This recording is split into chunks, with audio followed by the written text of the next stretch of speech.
Got it. Okay. Is YouTube working fine?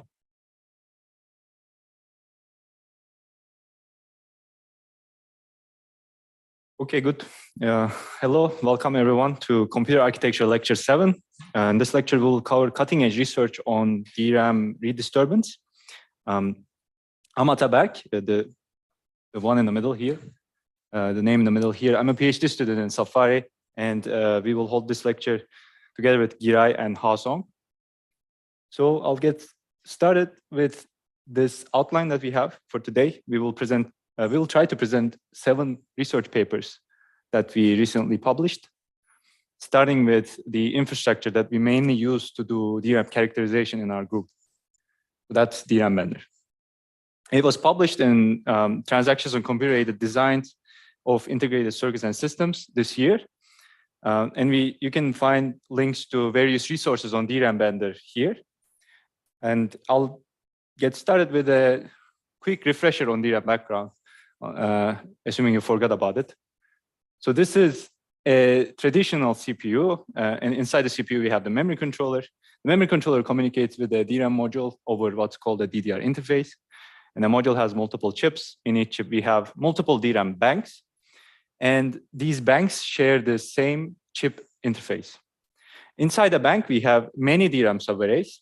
And DRAM subarrays have word line drivers and sense amplifiers that separate DRAM mats. And inside the DRAM mat, we have DRAM cells laid out as a 2-dimensional array of rows and columns.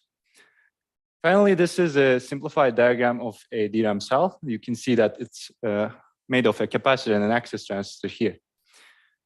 So there are many different factors that affect DRAM reliability and latency.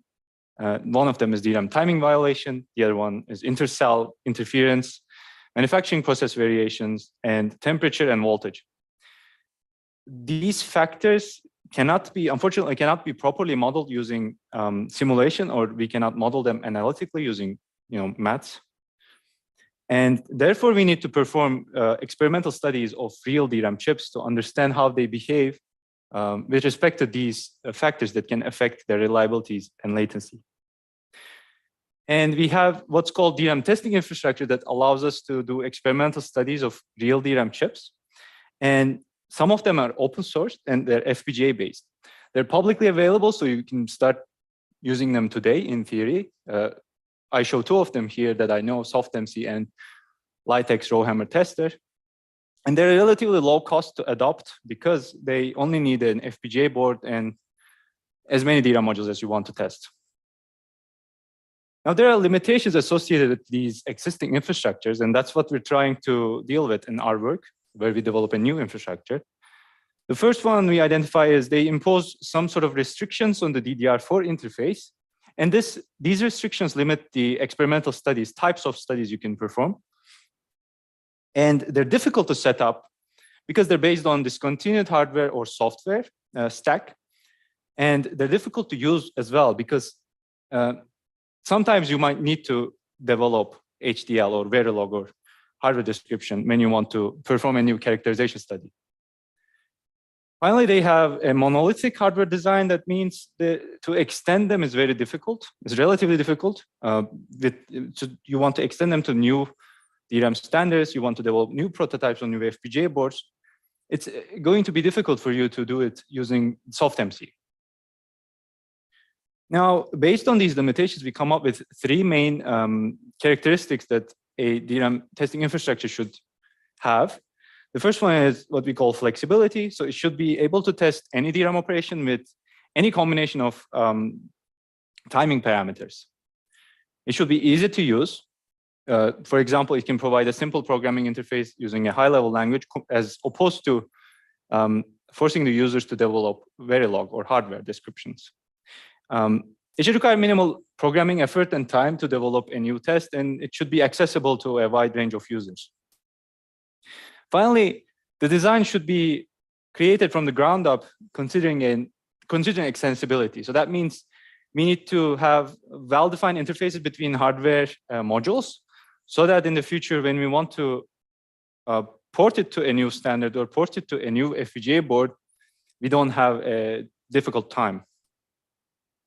This is an overview of the infrastructure that we developed. It's publicly available. It's FPGA-based DDR4 and DDR3, and privately HBM2 characterization infrastructure. And it's easily programmable using the C++ API. And this is a picture that shows how one of our setups. I think it's the full-fledged version of our setup that has the voltage controller and the temperature controller attached to the DRAM module. We have 5 different FPGA prototypes that you can see here on this table. And these are supported out of the box with the open source repository, in the open source repository. So you can download the repo. And if you have one of these FPGA boards, you can just start using them to test your DRAM chips. So in the paper, we developed 3 case studies using DRAM Bender. And I'm going to just talk about them very briefly here. The first one is where we investigate the effects of interleaving row access patterns to RowHammer bit flip rate or bit error rate and the minimum activation count induced the first bit. So basically, we look at the how the RowHammer vulnerability changes with when we change our access patterns.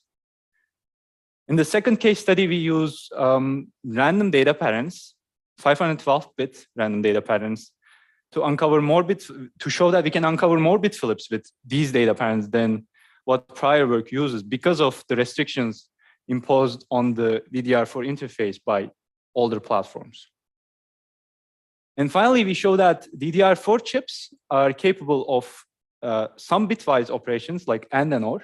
And this is I think this is the first time a study did this in DDR4.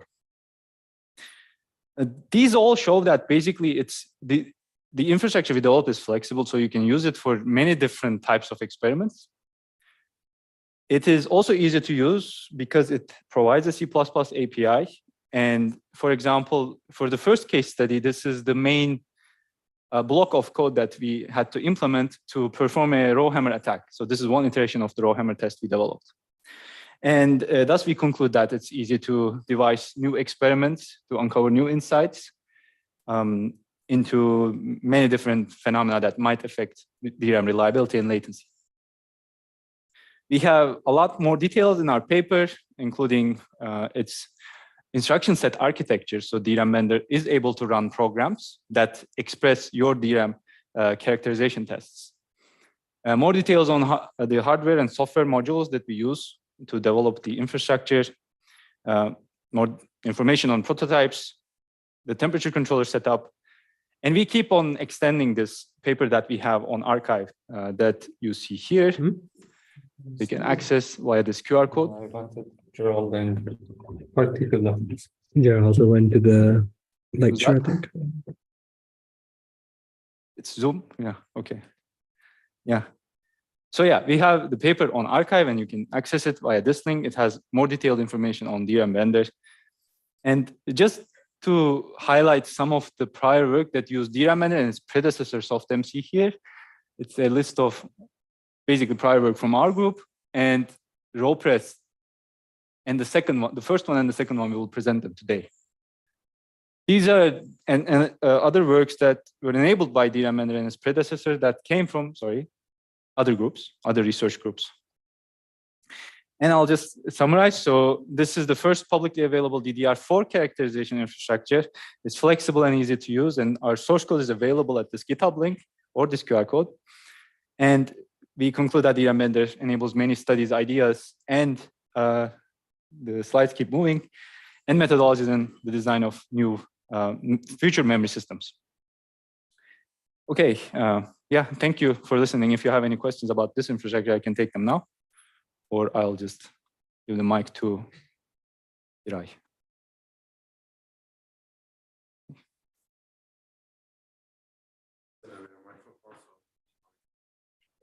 Yeah.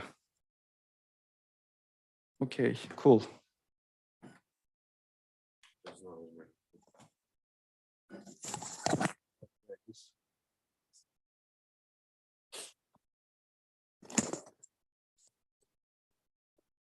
Thank you.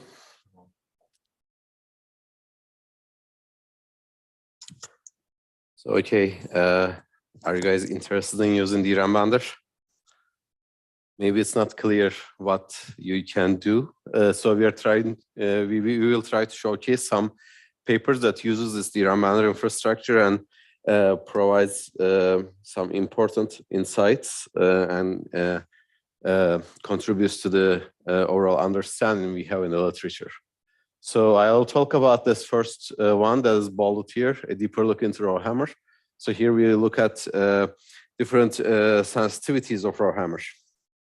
So this is the full paper of full references of this paper. So there are some slides and some videos that you can refer to later, but I'll try to cover it quickly today as well. So this is the title of this paper, a deeper look into RowHammer sensitivities, experimental analysis of real DRAM chips and implications on future attacks and defenses. And this is a collaboration between TÜBİTÜ, it's a university in Turkey, and ETH Zurich under this Safari roof. So I will just skip this DRAM background because Ataberk already covered it. So you know that you have this hierarchical structure here, and DRAM cells are organized in two-dimensional arrays, and there is leakage inherently in the DRAM cell, right? So you need to refresh DRAM cells periodically to prevent data loss. And to access a row, you need to activate a row. You perform the column accesses and their service from the row buffer. And to access another row, you need to recharge the bank and access another row. And I guess you remember this animation from last week's lecture. So this is how RowHammer happens. So you open a row, and then you close it, and then you open, close, open, close, open, close, and you see bit flips here, right? And you keep doing that, you see more bit flips. And just for terminology, we call this aggressor that we hammered, and the other ones, the victim rows that are affected. So let's summarize this work first. So the motivation is that denser DRAM chips are more vulnerable to RowHammer. This is experimental demonstrated by some other works in 2020, and this paper came out in 2021. Sorry, okay, this is better. And we need to understand RowHammer better so that we can provide more efficient solutions. And also we can exhaust the attack space in a more effective and efficient way, so that we will, at the end result will be like having RowHammer free systems. Of course, this paper doesn't provide this by itself, right? This is a long journey. And our goal in this paper is to look at like three fundamental properties that are temperature, the time that an aggressor row stays active. You can consider this as like the access pattern of the attacker. And the victim DRAM cell's physical location, it's basically looking at the variations within a DRAM chip. So we present an experimental study that we test 272 DRAM chips from 4 major manufacturers. And we provide some takeaways and novel observations that we can summarize as that a RowHammer bit flip is more likely to occur in a bounded range of temperature if the aggressor row is active for a longer time and in certain physical regions of the DRAM module under attack. So we conclude in this paper that our observations can inspire an 8 future work, and we actually explain, describe ways of making the attacks and defenses more effective and more efficient. So, okay, let's look at the motivation. So last week we talked about the RowHammer threshold, or HC first, which is basically the minimum activation count that the attacker needs to achieve in order to induce the first bit flip in a row, right? So if you look at this plot, if you look at the DIMMs, okay, this is not the manufacturing date in 2014, but this number comes from the Philippine bits paper from ISCA 14 that we covered last week. So we can observe bit flips when the rows are hammered like more than 100K times, let's say, on average. And when we look at the data that is presented by another paper in 2020, I guess we will cover that paper as well sometime soon.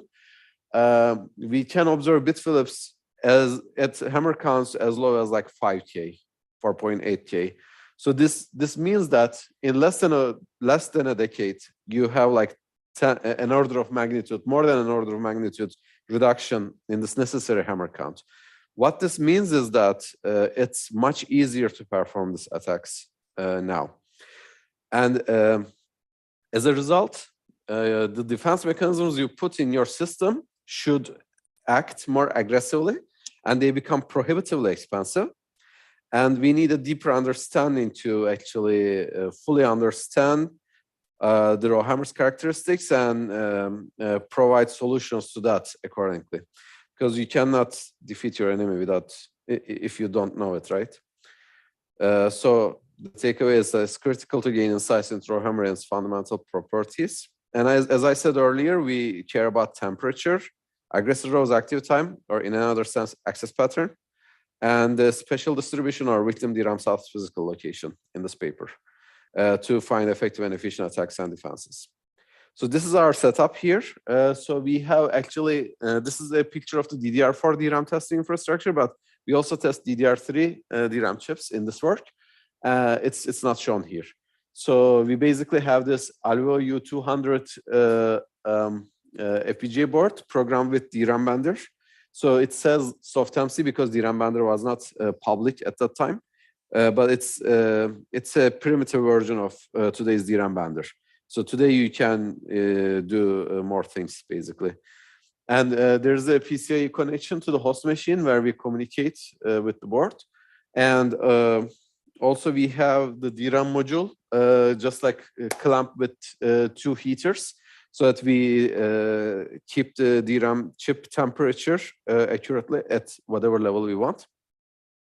And there's a temperature controller here that internally implements some PID control basically, and turns on and off these heaters based on this sensor data. So this setup itself gives us a fine-grained control over DRAM commands because we are using DRAM Bender. And because of this temperature controller, we have a fine-grained control on temperature. And this timing parameters are also coming from the DRAM Bender's capabilities. We can issue commands at the granularity of about 1.5 nanoseconds. So it's really hard to do like that fine-grained control if you're testing a real system, for example. Okay, so to characterize our DRAM chips at worst-case conditions, we do our best effort to prevent sources of interference during our tests. For that, we disable DRAM refresh so that if there's a bit flip, it is not refreshed and fixed. We disable calibration events so that our DRAM commands are precisely timed. And we also disable any RowHammer mitigation mechanism so that we can observe the bit flips in the circuit level so that we can understand RowHammer's behavior without any obfuscation. And we make sure that our tests fit into a time window of 32 milliseconds so that it is guaranteed that we will not have any data retention errors. And since we disabled DRAM refresh, this is important so that the refresh is disabled, but it is also not needed. So we guarantee that. And we perform the worst case access sequence that is known at the time. Soon, Hassan will talk about some other access patterns that are worse than this, that we find out like last year. This paper also a little bit foreshadows it. So the worst case we use here is unless specified the double-sided RowHammer access pattern, meaning that we get a victim row, we get the 2 physical adjacent rows of that row, and we repeatedly access those 2 physical adjacent rows as fast as possible within the constraints of the DRAM standard, of course. And in this work, we test 272 DRAM chips from different manufacturers, different DRAM standards, and that implement different densities, divisions, and chip organization. And there are many more details about the tested chips in the full paper. You can refer to the archive version of it. It has a lot of detailed information if you're curious. So I'm going to move on with the first analysis, temperature analysis. So we have two key takeaways here. First is to ensure a DRAM cell is not vulnerable to RowHammer, we must characterize the cell at all operating temperatures. What this means is that you cannot just like crank up the temperature to some high level, let's say 80 Celsius, 90 Celsius, and you expect that you cover the worst case for that DRAM cell. It is not true based on our findings. And the other thing is that in general, as like if you want to see the overall trend in the DRAM chip, the RowHammer vulnerability tends to worsen as DRAM temperature increases. That's true. However, we observe in some DRAM rows and in some DRAM manufacturers, actually one DRAM manufacturer, it's the opposite of the dominant trend. Okay, so let's look at the impact of temperature on DRAM cells. So here we see an axis that from left to right temperature increases, and there's a lower bound and there's an upper bound where in between we see bit flips for a DRAM cell. It's just like for a DRAM cell. And before and after these lower and upper bounds, we don't see any bit flips. So it's basically we keep the hammer count same, all attacks same. We just like sweep temperature. We don't see bit flips. We see bit flips. We don't see bit flips. And we call this region as vulnerable temperature range. And we look at the fraction of DRAM cells that experience bit flips in a continuous temperature range. And it turns out that a vast majority of the DRAM cells in DRAM chips from these manufacturers, you see the number like more than 98%, right? In all of them, shows that there's a continuous vulnerable temperature range for them. Okay, so this plot is a little bit hard to understand, so I'm gonna do my best to walk you through this. So this is a heat map and a probability density plot where we have two dimensions. In the x-axis, we look at the lower bound, and the y-axis, we look at the upper bound of this vulnerable temperature range. And when we look at, okay, so the color on the color scale on the right shows the fraction of vulnerable DRAM cells. So when you go from like darker to brighter color, your population increases at that level, right? And you see actually the fraction values in each cell over there. So when we look at one cell, let's say we look at this 0.4% of DRAM cells. So for them, the vulnerable temperature range is in between 55 degrees Celsius and 60 degrees Celsius. And this is exclusive. So, so only like 0.4% of DRAM cells are vulnerable at this temperature. Okay. So another example, like 0.5% of DRAM cells over there are vulnerable from 70 degrees to 85 degrees Celsius. And we conclude that there is a wide variation in terms of this vulnerable temperature range. Different DRAM cells are vulnerable to RowHammer within their specific temperature range, but it varies. And when we repeat this analysis across all DRAM chips that we test from foreign manufacturers, we see some similar distributions across all of them. So yeah, there's an observation here. So when we look at like this point, it says the lower bound is 50 degrees and the upper bound is 90 degrees. Here as well, like 9.6%, 14.2, 29.8%. So this means that, so we actually test from 50 degrees to 90 degrees. So these cells in this like cell, okay, it's a bit like tongue twister.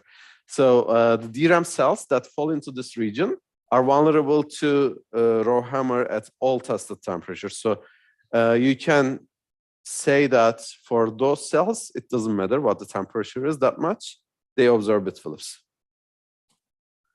And when we look at the the diagonal line here, we observe like, so the feature of the regions that we have here is that the lower bound and the upper bound are the same value.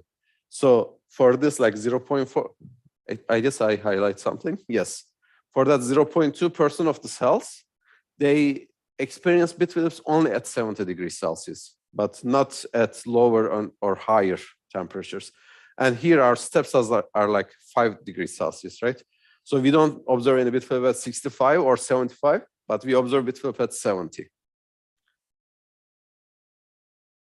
So, okay, let's move on. So we want to look at the impact of temperature, not in the level of like DRAM cells only. We also want to look at like how DRAM rows behave. So here we have the temperature on the x-axis going from 50 to 90. And we look at the bit error rate per DRAM row on the y-axis.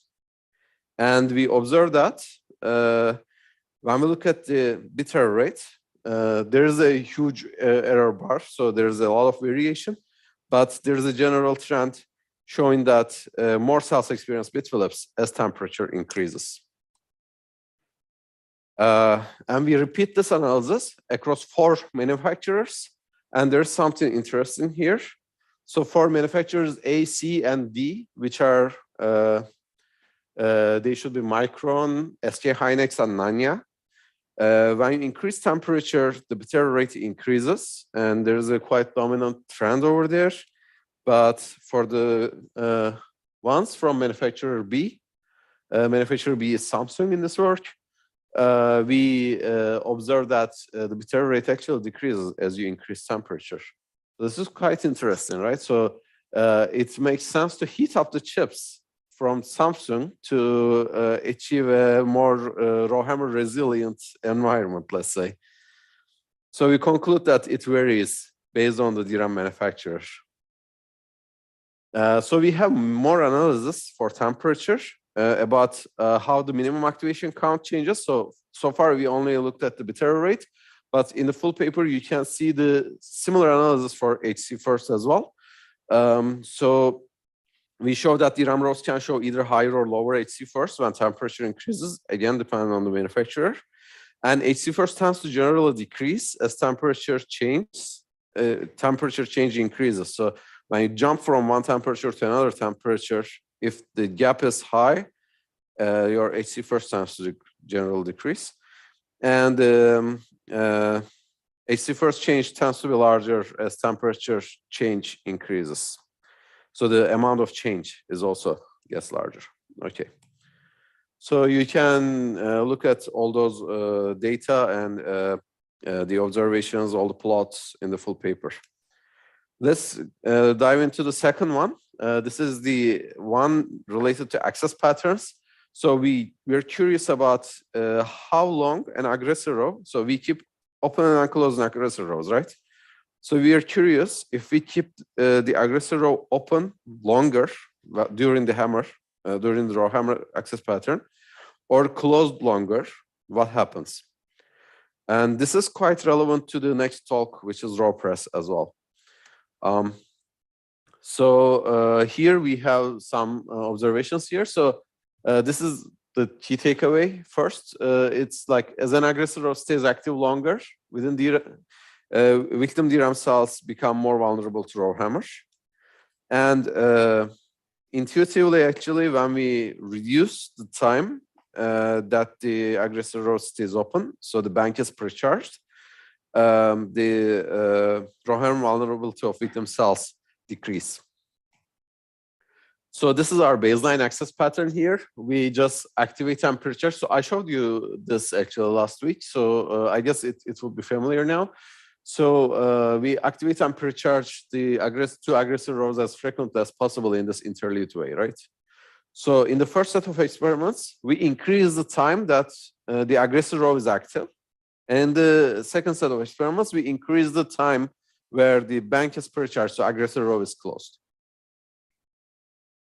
And this is the first observation. So here we look at the number of bit Phillips per DRAM row on the y-axis as we increase the aggressor row active time on the x-axis. So all these values are in terms of nanoseconds. So every time you open an aggressor row, for example, you keep it open for 154.5 nanoseconds, and then you get that kind of bit error rate distribution across rows. So there's a clear trend that it keeps increasing, right? Across all rows, basically, because the whole distribution shifts up, right? And when we repeat this experiment across all DRAM chips from 4 manufacturers, we observe the same trend, basically. It increases. So we conclude that as the aggressor row stays active longer, more DRAM cells experience RowHammer bit flips. And this means that we shouldn't keep them open for so long, right? If you think about like the immediate precautions or like countermeasures for this effect, now you might think, okay, yeah, maybe it's not a good idea to keep a row open in a regular system. So the RowHammer will not exacerbate. So here we look at the minimum activation count to observe a bit flip, or HC first, here on the y-axis. And on the x-axis, again, we increase the aggressor row active time. And the trend is not as clear as bit error rate here, but you can see actually there's a decreasing trend across these distributions, right? So it also means that you need fewer activations to induce a bit flip if you're keeping an aggressor row time open for long enough. So what is long enough, and what is the like fewer activations? I guess you will see like a more rigorous analysis and much extended results in the next talk in RowPress. So we repeat this and show the same pattern across all manufacturers again. So we conclude that as the aggressor row stays longer, more DRAM cells experience bit flips, and you need fewer activations to induce a bit flip. So I will not repeat the same analysis here for the second case of the experiments where we keep the aggressor rows closed for longer time, but you can find more things in the paper. Yeah, before going that, we also looked at this trend across rows, how consistent this trend is, like, because when we look at the distributions, it's clear, right? But if you look at for each row individually, it's important to see like how clear this trend is. And we observe that this worsening trend is consistent across rows. And when you do the opposite, when you keep the rows closed longer, with the same activation count, for example, you observe fewer bit flips. And if you look at HC first, it also like increases when you keep the aggressor row closed longer time. And when you look at that trend in like row granularity, you also see that this reducing trend is consistent. Okay, again, this is the paper. I encourage you to go read it. The third analysis is spatial variation. So we look at how RowHammer vulnerability varies across DRAM cells in a DRAM chip and across chips as well, and across rows, like across many dimensions, basically. And we conclude that it significantly varies. It's hard to show actually some trend. I guess in the second part of this this lecture, Ataberk will share some results from HBM chips. So these are chips from DDR3 and DDR4. We didn't observe like some significant trend actually. We just like concluded that there's a significant variation across different DRAM rows and columns. But in HBM chips, actually, we observed some interesting trends. I think Ataberk will cover them anyway. So it's just like some teaser. Okay, so we looked at how this variation happens in DDR3, DDR4 chips, and we conclude that there are some factors or artifacts of some design decisions as well as manufacturing process variation. And when we look at the minimum activation count to observe bit flip, we show that we see that it exhibits a diverse set of values in a subarray. But when you look at the distribution of subarrays and compare subarrays from the same chip and from different chips, it seems like the variation you observe in a subarray is quite similar to each other across subarrays within a DRAM module compared to subarrays across different DRAM modules. Okay, here is a little bit of data. So we look at the minimum activation count here on the y-axis. And this is a S-curve plot where we look at the distribution in a sorted manner. So you can think of this some sort of cumulative distribution function. And on the x-axis, we have the DRAM rows sorted by reducing HC4s. And we mark some percentiles here. And you can see that when we look at the minimum and maximum values, there's a huge variation.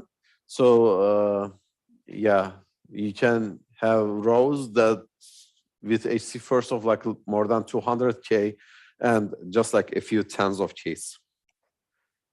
And when we look at this distribution across all manufacturers, again, we see some significant variation. You can see like hundreds of thousands of activations difference between the worst and best, or most vulnerable and least vulnerable DRAM rows.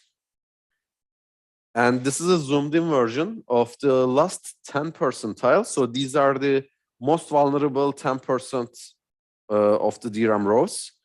And we observe that for all manufacturers, actually, pretty much like it's like a ballpark number.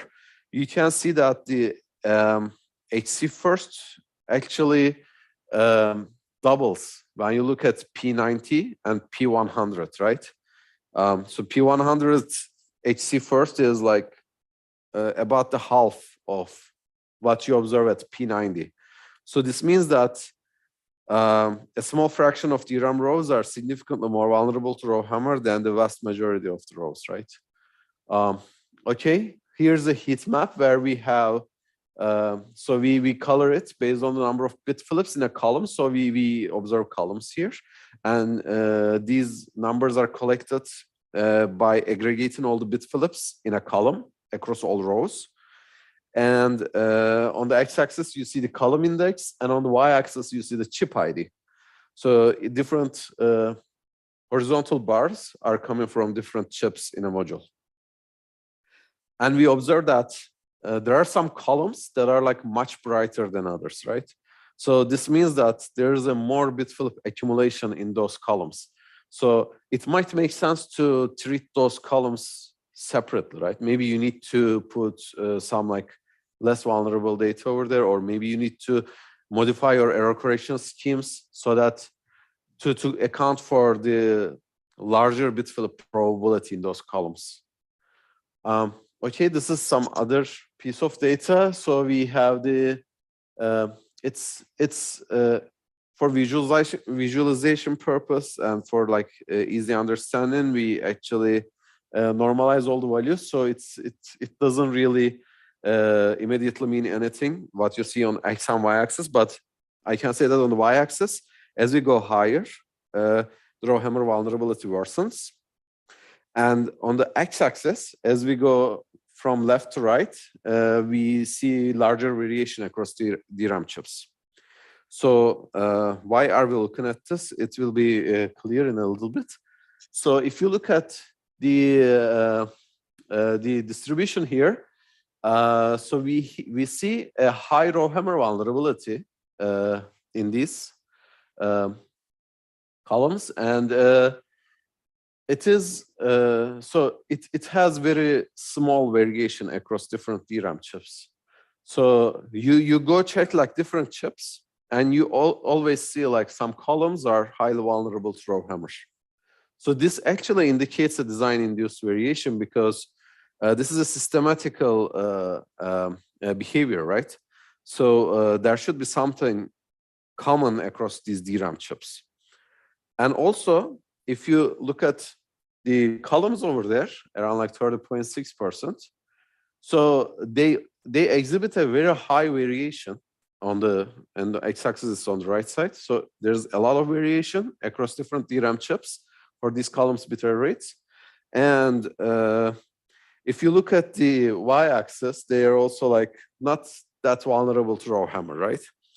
So, but this high variation across DRAM chips actually indicates that there is a role of manufacturing process variation, because this is a random process during your manufacturing.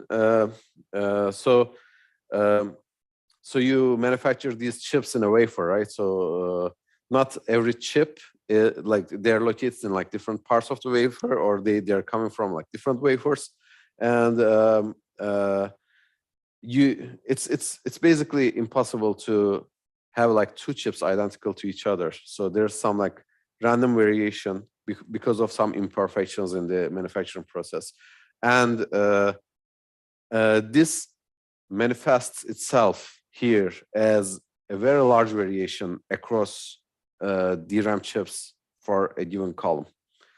So we conclude that from this observation, there is artifact of design decisions and the manufacturing process in this variation. And we observe like similar accumulations on the right side or left side in different manufacturers. So if you look at manufacturer A, it's most like so columns, the variation across chips for columns is like quite high, right? So for manufacturer A, maybe you can say that manufacturing process is really important. Maybe they need to invest on that. For manufacturer B, it seems more like half of the columns are exhibiting very low variation across chips. So there should be some bad design decision going on there, right? So maybe they need to revise their decision. But of course, we don't know what decisions they make. But this actually indicates that there is a role of design decisions here and also manufacturing process. So we have other analyses about the spatial distribution of RowHammer in this paper. So we show that the most vulnerable DRAM row in a subarray is significantly more vulnerable than the other rows in the subarray. And when we look at the variation, HC first distribution of subarrays within a DRAM module, they're significantly more similar to each other than those of subarrays from different modules. So you want to test the DRAM chip.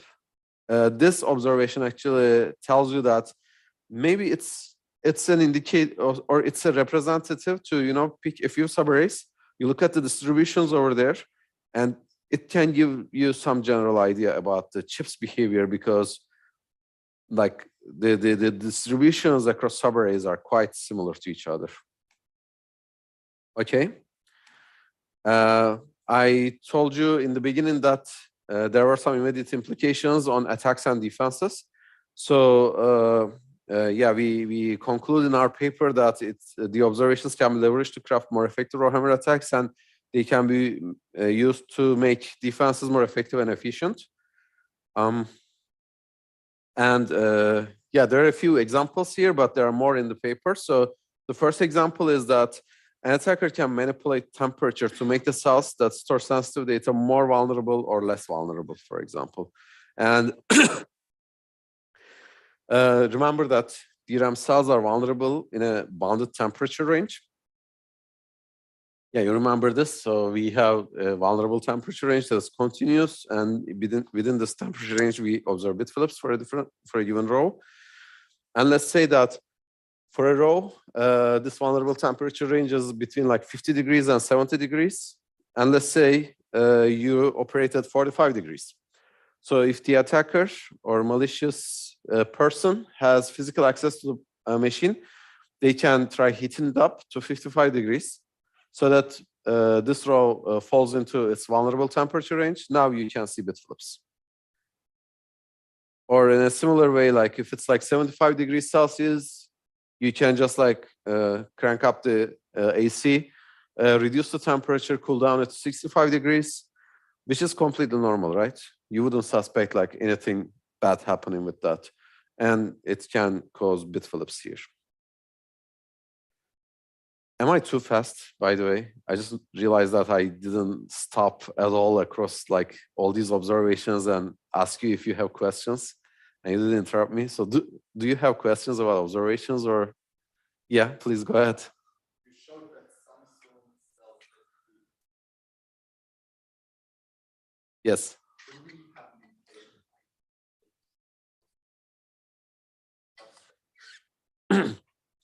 So it's about actually how RowHammer happens in the physical level. It's a bit hard to explain in this lecture. We need to go really like low level about that. So there are different theories of how RowHammer happens in physical domain. And one of them is the charge trap model. Basically, when you activate precharge, there are a lot of electrons moving around, right?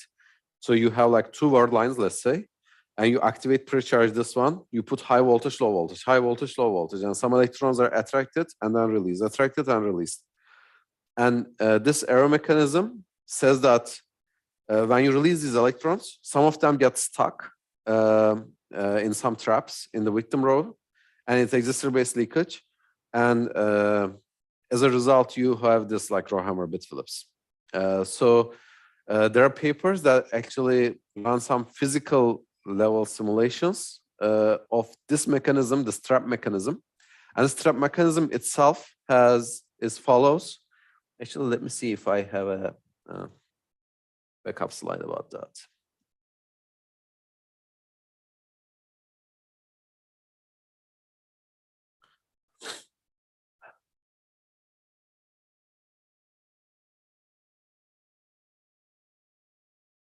Okay, it doesn't seem like I have. So basically, the effect of that trap gets reduced from some temperature to some other temperature. It's like a parabolic curve, right? So it goes down as you increase temperature, and then it goes up again. And for sure, we don't know what is different about Samsung, but based on your device's characteristics, this decreasing and increasing curve can, or your cell's behavior can fit into like any part of this curve at a given temperature, right? So this curve can like shift in temperature based on your device characteristics, and we believe that, or we suspect that something different in Samsung chips causes that. The temperature range that we are testing from 50 to 90 degrees is actually falling into that reducing part of that curve. And probably if we increase the temperature to, let's say, like 200 degrees Celsius, and hopefully we don't burn the chips at that time, we might see that increase in temperature actually exacerbates RowHammer and similar trend to the others. I'm not sure if it explains that. That's what I can share, I guess, in this limited amount of time. But we can talk more about that after the lecture. Are there other questions? Yeah.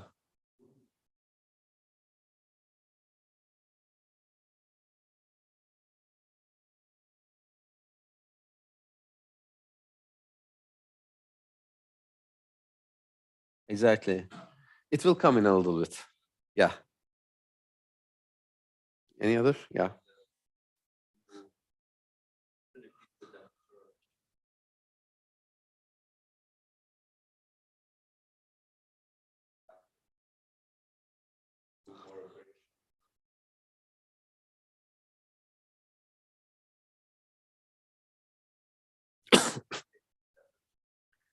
That's a very good question.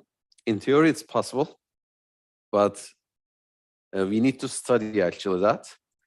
So actually, we already have we have a paper in some submission cycle, and last week or the week before, it was the rebuttal time, and one of the reviewers asked this question exactly about our experimental setup. The reviewer was saying that you say that you keep the temperature quite stable, but are we sure that the RowHammer test you're performing is not heating up the chip from inside? And we actually conducted some additional tests for that during the rebuttal time. So we basically kept running this double-sided RowHammer attack for like 24 hours and measured like every 5 seconds what the temperature is. And we observed about like 0.5 degrees Celsius kind of variation based on that. This doesn't mean that you cannot heat up chip by doing some operations inside it. but this is the data that we have now. But definitely, like definitely, there is a need for such a study that what kind of operations you can do and how much you can increase the chip temperature, for example. Probably it's not possible to decrease the temperature. You know, you can just stay idle and hope that it will decrease. But by performing operations, spend some energy, how much it increases temperature? It's an important question, and it's an open question, I guess. We need to answer that. And I guess there's another aspect of that as well, just like a quick food for thought. You know, in modern chips, memory chips, we start seeing some computation capability implemented inside, right? So I guess in the first week, Juan already talked about UpMem chips, for example, that have some data processing units within the DRAM chip, right? So you have some components over there that does some arithmetic computation, for example. And we know that in CPUs, for example, those arithmetic computations can dissipate a lot of energy and heat outside. And so now the trade-offs change a little bit. If in the future we will have some computation capability in every chip, now can we heat up chips and make them more vulnerable just by offloading some piece of software over there, right? So that's another thing. So it's a good direction, and it's still not really like well explored. So I think, yeah, I would encourage you to do such experiments actually.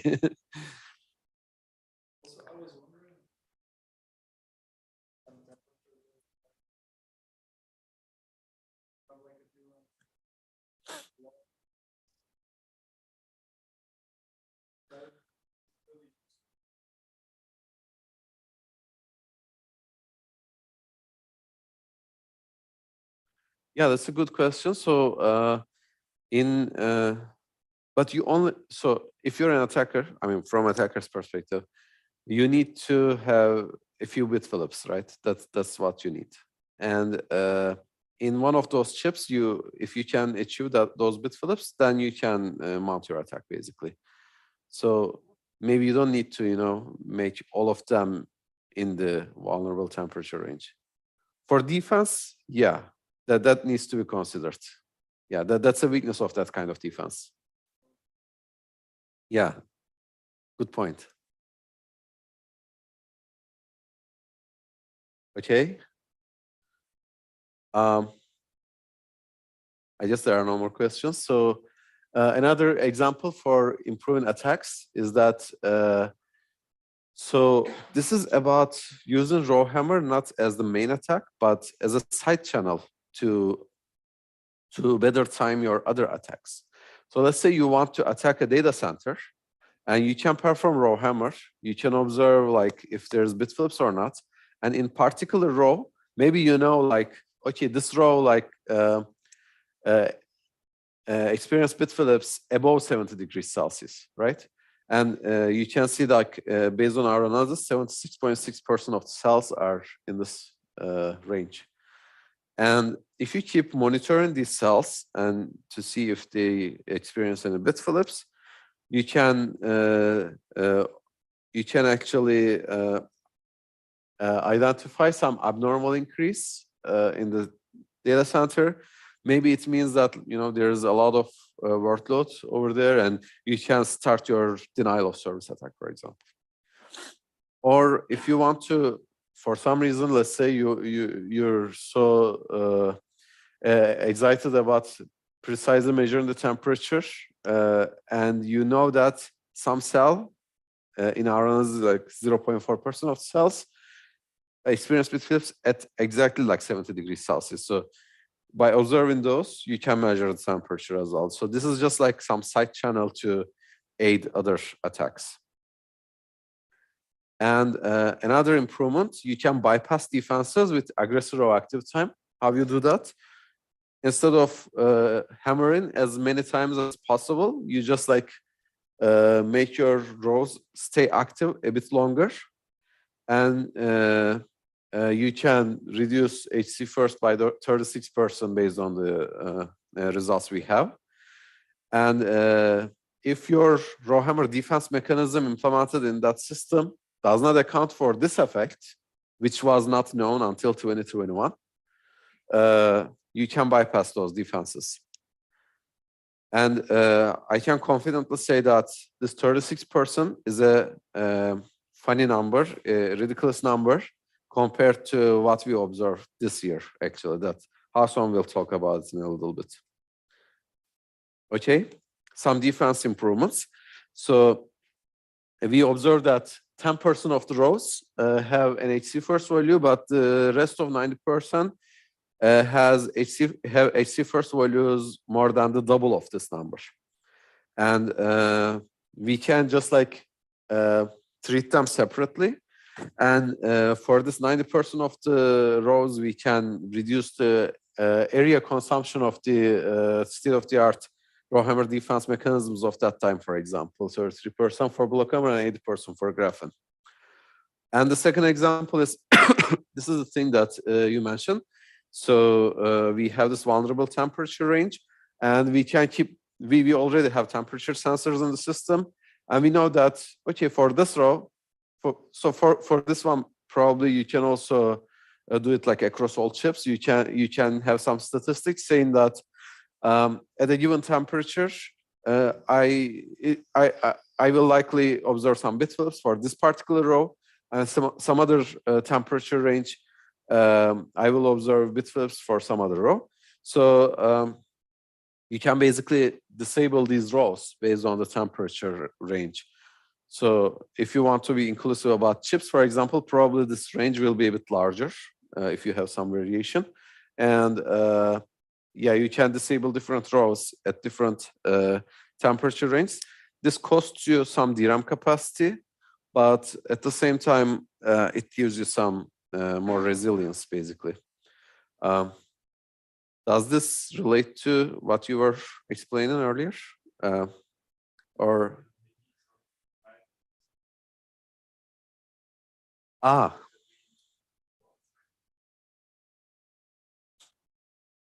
Yeah, so so basically, I guess we can conclude that in general, cooling down the chip is a good idea, at least for all the manufacturers except Samsung, for this temperature range we tested, of course. And but there is still some variation across like different DRAM cells, right? So not all of them. So some of them are more vulnerable at like cooler temperatures. So you can reduce overall bit error rate, but it doesn't protect completely, let's say. Yeah, it's a good idea to cool them down though. Yeah, the bad thing is you cannot individually change a cell's temperature, right? You change the temperature of a range, and there are a lot of cells in it. So we have more defense implications in the paper. So yeah, we can leverage the similarity across subarrays, for example, to reduce the module's profiling time by testing a few subarrays. We can monitor and limit the aggressor row's active time so that memory controllers can try reducing RowHammer vulnerability and make defenses more efficient. And we can also revisit the error correction schemes to account for the columns that are more vulnerable to RowHammer. And cooling DRAM chips can reduce overall bit error rate, but doesn't completely protect, unfortunately. Okay, so conclusion. Denser DRAM chips are more vulnerable. Understanding is important. And we looked at 3 fundamental properties: temperature, aggressor rows, active time, and physical location. We tested 272 DRAM chips from 4 major manufacturers. And we conclude that RowHammer bit flip is more likely to occur in a bounded range of temperature when aggressor row time is long, aggressor row's active time is longer, and in certain physical regions. And we already explained like some improvements to attacks and defenses. These are the immediate improvement that we came up with. But of course, with more analysis and more thinking, we can come up with other improvements as well. Okay, so this is the end of this paper, and this is the full list of the references. And I will stop here and ask Haosong to come here to talk more about this aggressor row's active time. And I think you will see some surprising results there. Meanwhile, are there other questions? No? Okay, go ahead.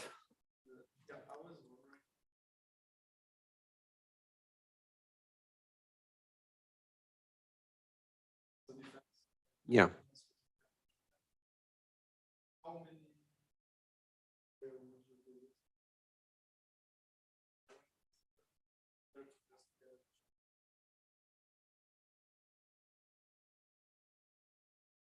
Yeah, we need to make that comparison, right, in the production. Yes. Maybe it makes more sense to go back to like DDR2, for example. You don't have RowHammer problem, and yeah, you have less capacity, less bandwidth, but you're already losing some capacity with this.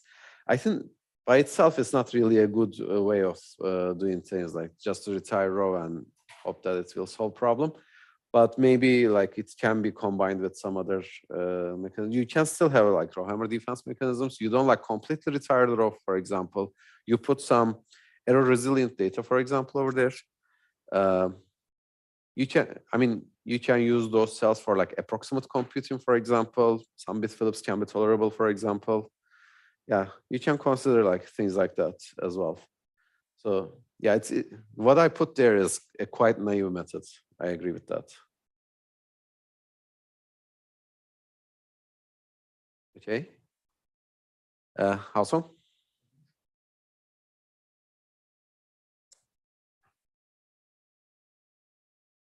Do we have questions on YouTube or Zoom? Okay.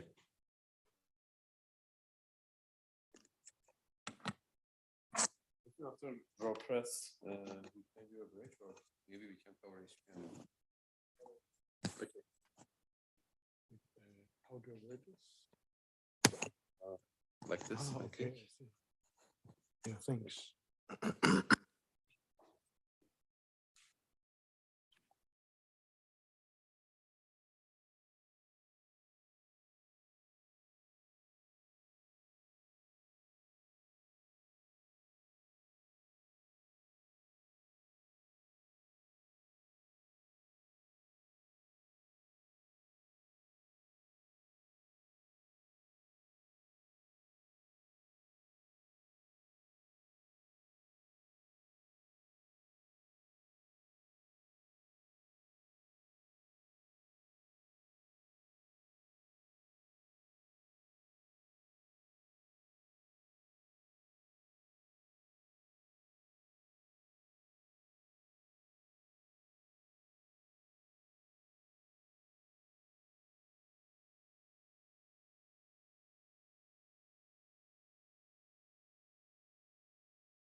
Oh, okay, cool. Yeah, so now let's see how this is different from RowHammer. Instead of use a high activation count like in RowHammer, RowPress increases the time that the aggressor DRAM row stays open, like we have shown here. We observe that there's a significant reduction in the number of activations to induce bit flips. In normal operating conditions, this reduction can be as high as 1 to 2 orders of magnitude. And in extreme cases, let's say, for example, if we keep the aggressor DRAM row open for 30 milliseconds, only one activation causes bit flips in adjacent rows. So now let's see some of the key results from our characterization study of RowPress conducted on real DDR4 DRAM chips.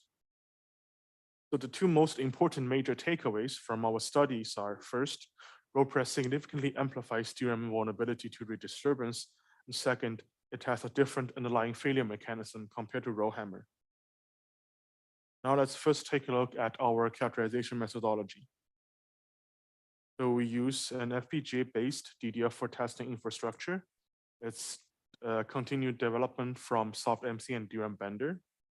This infrastructure allows us fine-grained control over the DRAM commands, timings that we issue them, as well as the temperature of the DRAM chips. We tested 164 DDR4 DRAM chips from all three major DRAM manufacturers. There's Samsung, SK Hynix, and Micron.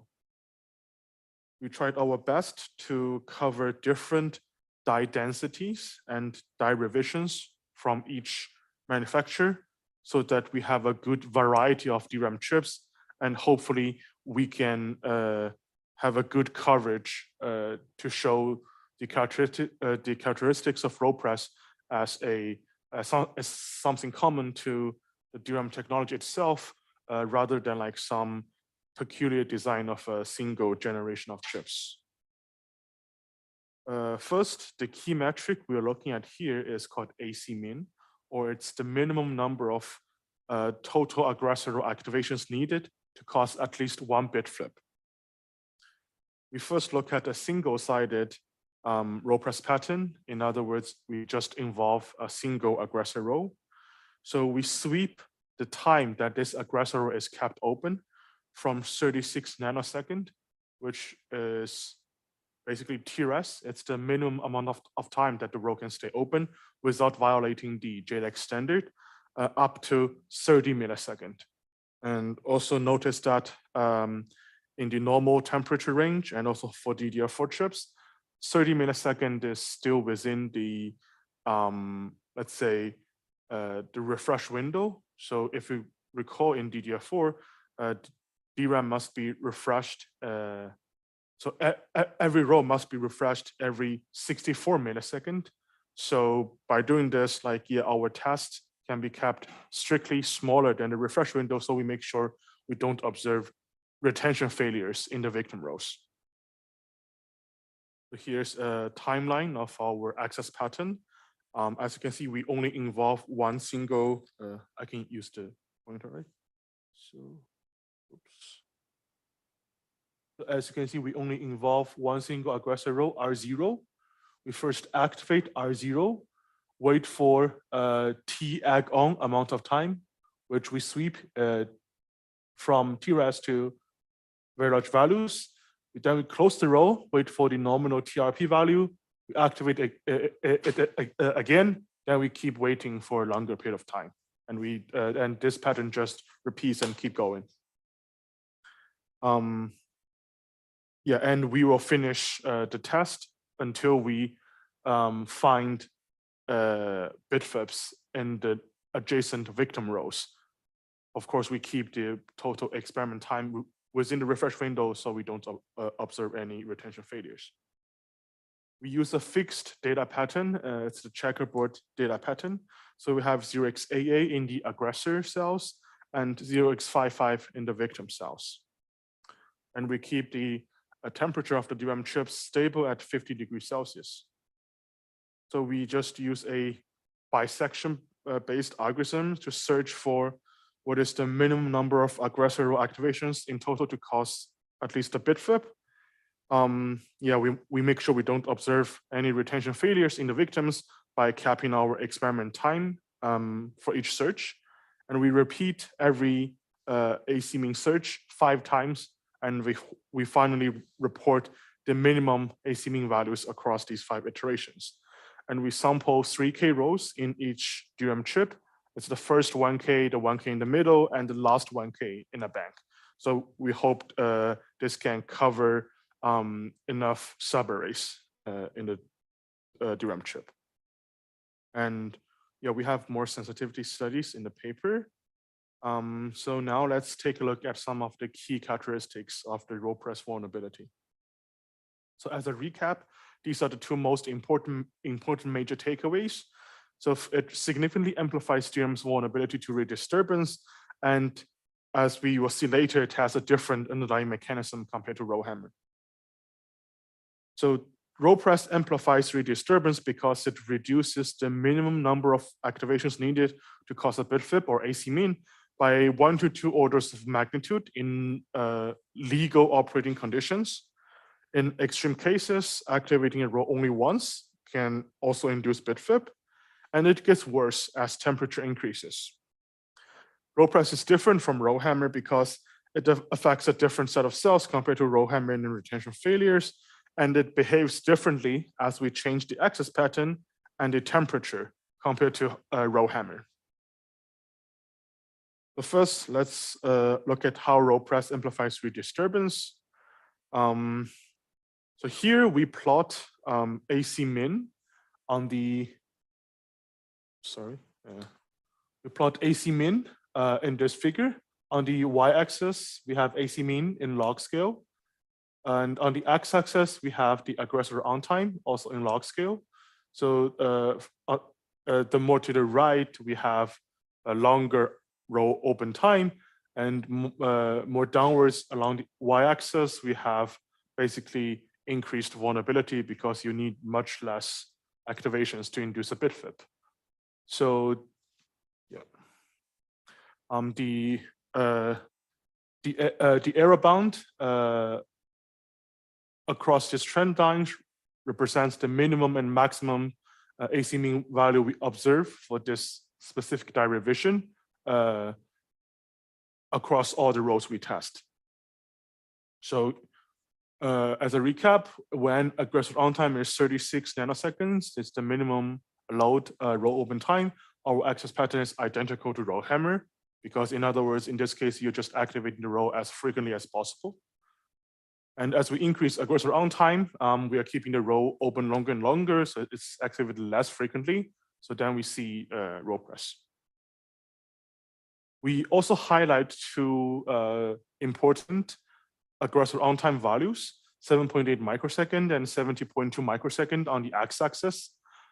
These corresponds to TREFI, which is the interval that the memory controller should send the refresh commands on average, and also 9 times of that. This 9 times TREFI also comes from the JLEX standard. It's because for more flexibility in scheduling the DRAM commands, it is allowed to postpone some refresh commands and send them later. And you can postpone up to 8 refresh commands. So that gives you like a maximum of 9 times TREFI that your DRAM row can stay open. And yeah, if we assume the memory controller doesn't implement this postponing function, or if your workload's access pattern doesn't trigger these like postponing, then on average, your row will can stay open for up to 7.8 microsecond, because yeah, then there will be a refresh command, and the memory controller needs to close the row to for that refresh command. We also highlight AC mean equal 1, and as you can see, for very large TR-GAN values, this lower bound touches AC mean equal 1, meaning that only 1 activation causes bit flips. And we see a clear trend that as long as the aggressor as long as the aggressor stays open for slightly longer than this minimum value of 36 nanosecond, AC mean decreases significantly. Notice that both are in log scale, so yeah, it's very the reduction is huge. Yeah, and we in extreme cases we have only one activation that induces bit flips.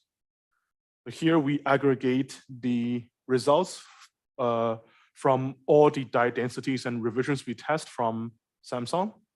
So we observe like they follow a very similar and almost overlapping pattern as we increase aggressor runtime.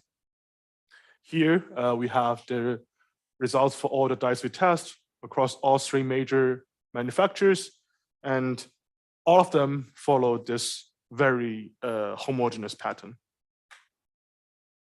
So for some numbers, we observe that on average, AC mean reduces by 21x if we increase aggressor runtime from 36 nanosecond to 7.8 microsecond.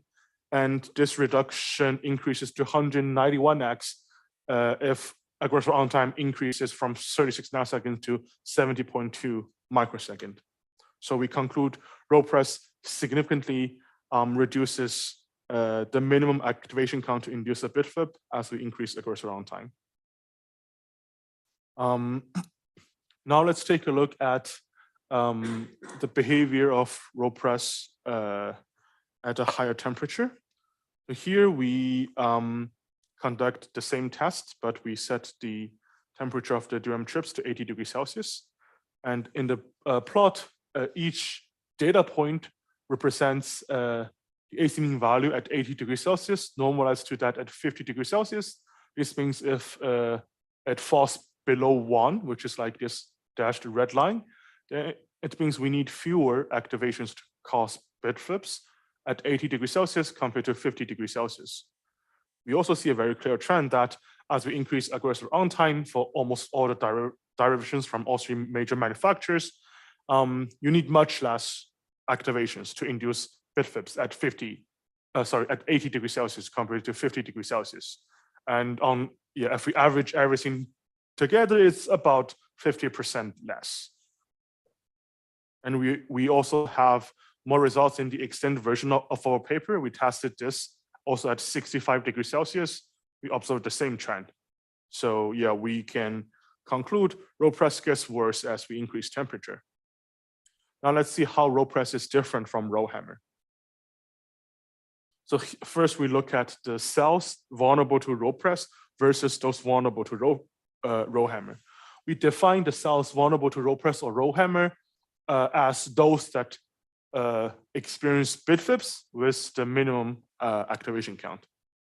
And we define the overlap between the cells vulnerable to RowPress versus the cells vulnerable to RowHammer as the number of cells that are vulnerable to both RowPress and RowHammer over the number of cells only vulnerable to RowPress. So here we plot this overlap number on the y-axis, it's in linear scale, and again, the x-axis, the aggressor runtime, is in log scale. So we observe that as we increase aggressor runtime, this overlap quickly drops from like about 80, 90% to almost zero. So on average, only like 0.013% of DRAM cells vulnerable to RowPress are also vulnerable to RowHammer when we have large aggressor runtime. So we conclude most cells vulnerable to RowPress are not vulnerable to RowHammer. As a closely related study, we also investigated directionality of RowHammer and RowPress bit flips. Directionality just means like is it 1 to 0 bit flip or a 0 to 1 bit flip? Oops, sorry. So here we plot the fraction of 0 to 1 bit flips on the y-axis. So if this fraction is close to 0, then this means like the majority of the bit flips are 0 to 1, and vice versa. So as also a very common trend, as we increase aggressor runtime, the fraction of 1 to 0 bit flips, it quickly goes to like almost 100% for many of the die revisions here. There are some anomalies on chips from manufacturer M, but we still see like this increasing trend for like B die and F die, and for E die, it changes in the opposite direction. The reason could be that they use like a different and more complicated true and anti-cell layout that causes the actual encoding in the form of like charge levels in the cell capacitor different from like the logic value 1 or 0 we read.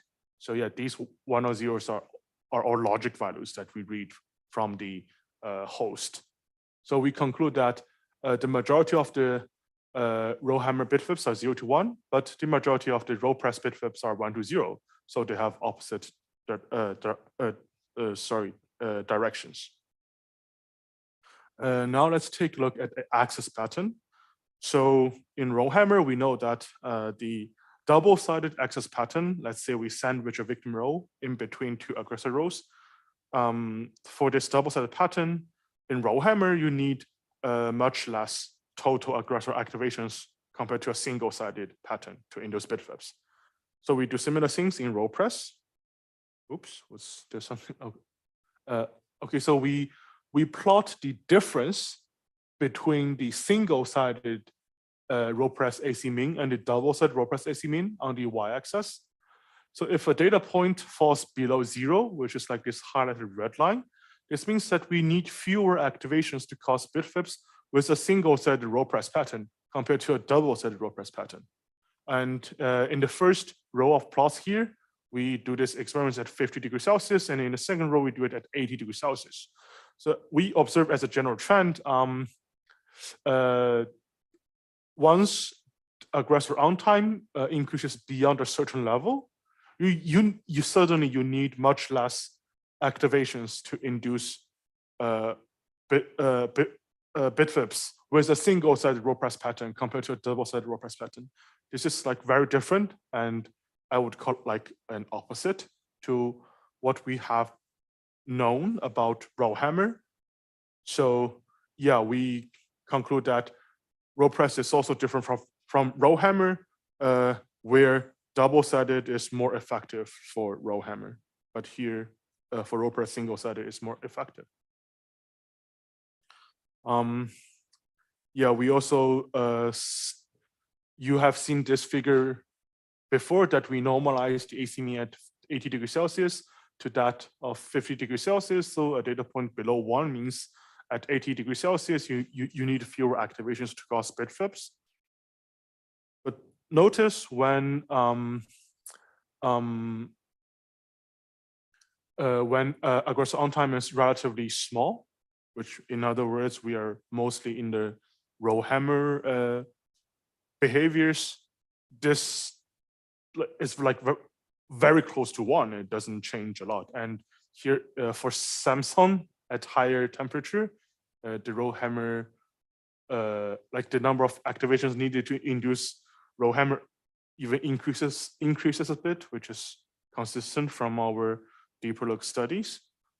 So we conclude that RowPress gets worse as temperature increases, but RowHammer doesn't, or like it's not that significant compared to RowPress, so they're very different.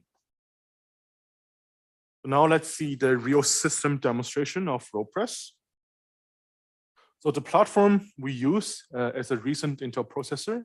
It's based on the Comet Lake platform, and we also use a recent Samsung DDR4 DRAM module. And this module already has the target row refresh TR RowHammer mitigation built into its DRAM dice.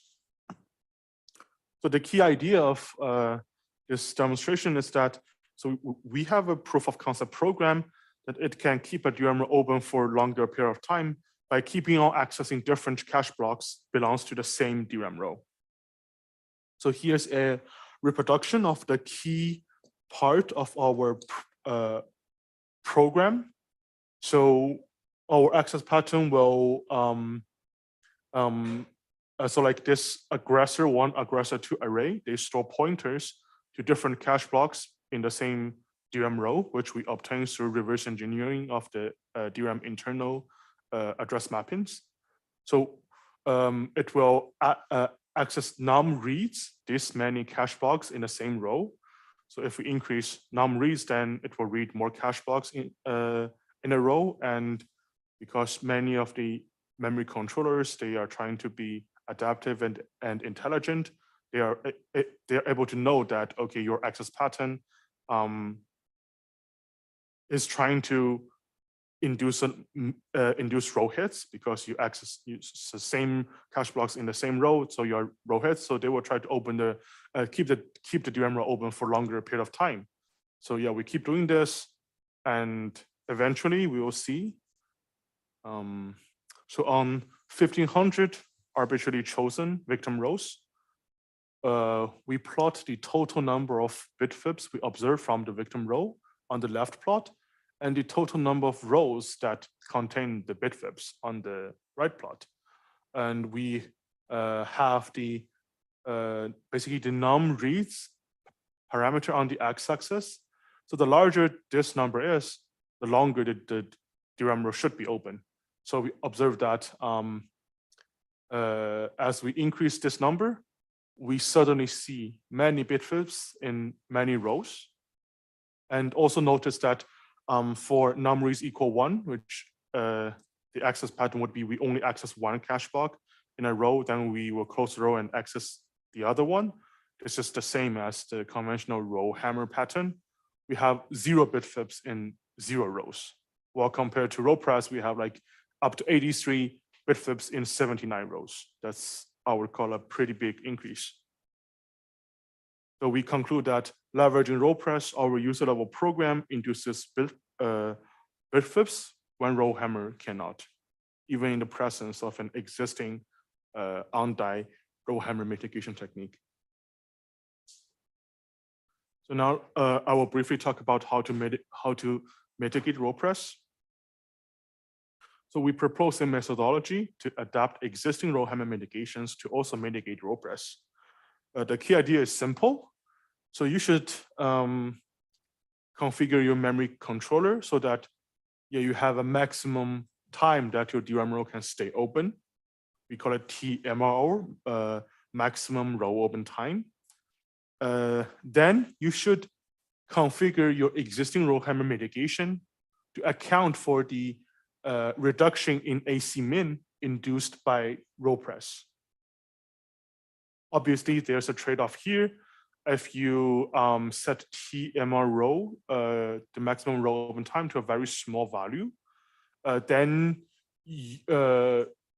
like obviously you're less affected by RowPress because the row couldn't be open for longer. But then you lose many row buffer locality, which could hurt the performance of workloads having streaming-like access patterns. And of course, if you set this maximum row open time too long, then you have the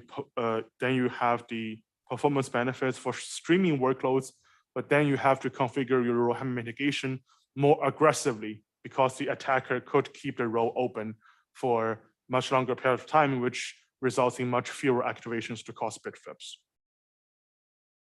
We evaluate our methodology by applying it to very popular RowHammer mitigations, Graphene and Para. We call the adapted versions Graphene and RP and Para RP, where RP stands for RowPress.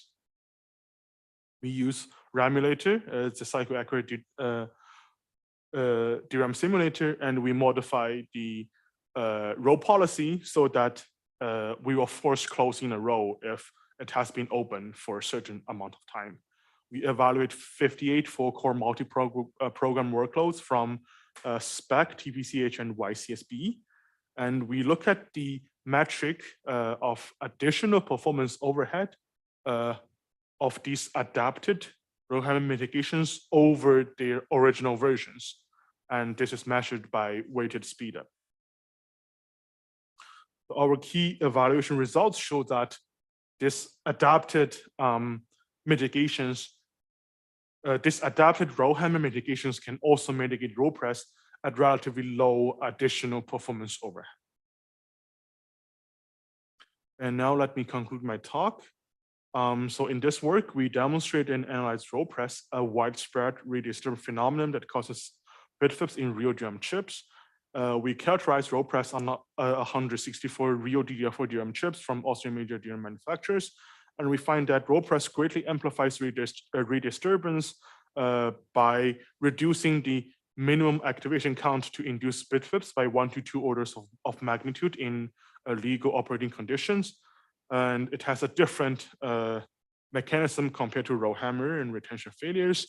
And we demonstrate RowPress in a real system with a user level program where it can induce bit flip when RowHammer cannot.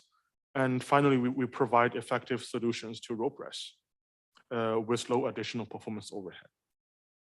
We have more results, more analysis, more sensitivity studies like temperature, access pattern, data pattern in the extent version of our paper. And we have the code and scripts to run the characterization study and how to reproduce all the plots in our work maintained in this link.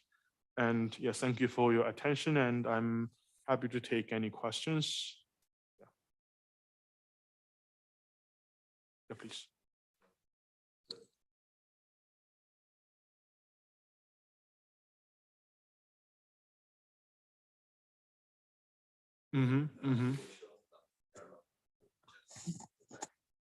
Yes, so from our preliminary analysis for RowPress, the wall clock time is longer. Yeah, but we have more analysis going on that, let's say for certain variants, that we are still like investigating. It might not be the case. So I would say, yeah, like stay tuned, and we might have more works, more papers coming out.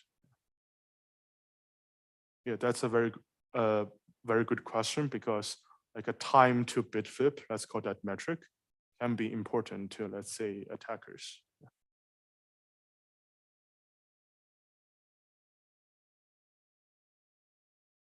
Okay, any other question? Or any question from YouTube or Zoom? Nothing? Okay.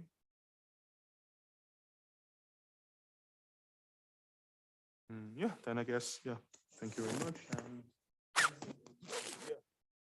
let's take a break.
For the YouTube audience, we will start after 11 minutes at 3 p.m.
Right, it's almost 3 p.m. So I'll continue because we want to fit in at least 3 of the papers you see here until 4 p.m. So I'll get started with this one. An experimental analysis of RowHammer in HBM2 DRAM chips. So this is similar to the characterization work that we covered recently in the previous lecture. And you already know about the RowHammer vulnerability, so I'll skip these essentially. Basically, you activate and pre-charge a row frequently, and you get bit flips next to the rows that the row you activate frequently. And just some definition, some terminology to remind you that we call these rows that we frequently access the aggressor row, and the rows that we see bit flips in are called victim rows. And a simple program like this one that you see on the bottom left can induce these RowHammer bit flips. And this is a problem because doing so essentially breaks memory isolation. What that means is a program, just by accessing some memory location, can manipulate data stored in other memory locations. And yeah, some researchers in the past demonstrated that you can use this to take over systems. And most of the DRAM modules are vulnerable. Most of the modern chips are also vulnerable. And we want to ask this question: how vulnerable are high bandwidth memory chips that are newer, that essentially is a new standard? And we're motivated by the fact that HBM chips have new architectural characteristics, such as 3D stacked dies, right? DRAM chips residing on top of each other, sort of, that might affect the RowHammer vulnerability in currently unknown ways. And understanding RowHammer in these chips will allow us to design effective and efficient solutions to it. And we don't see any prior study that demonstrates the RowHammer vulnerability in HBM chips. And our goal is to experimentally analyze how vulnerable these chips are to RowHammer. In our study, we do a detailed experimental characterization of RowHammer in a modern HBM2 DRAM chip, and we provide 2 main findings. First, we observed that the RowHammer vulnerability changes based on the spatial location that the location we're looking at the DRAM chip, essentially. For example, we see different channels in a 3D stacked chip contains, exhibits different levels of RowHammer vulnerability, and DRAM rows near the end of a bank have significantly smaller or significantly are more resilient to RowHammer.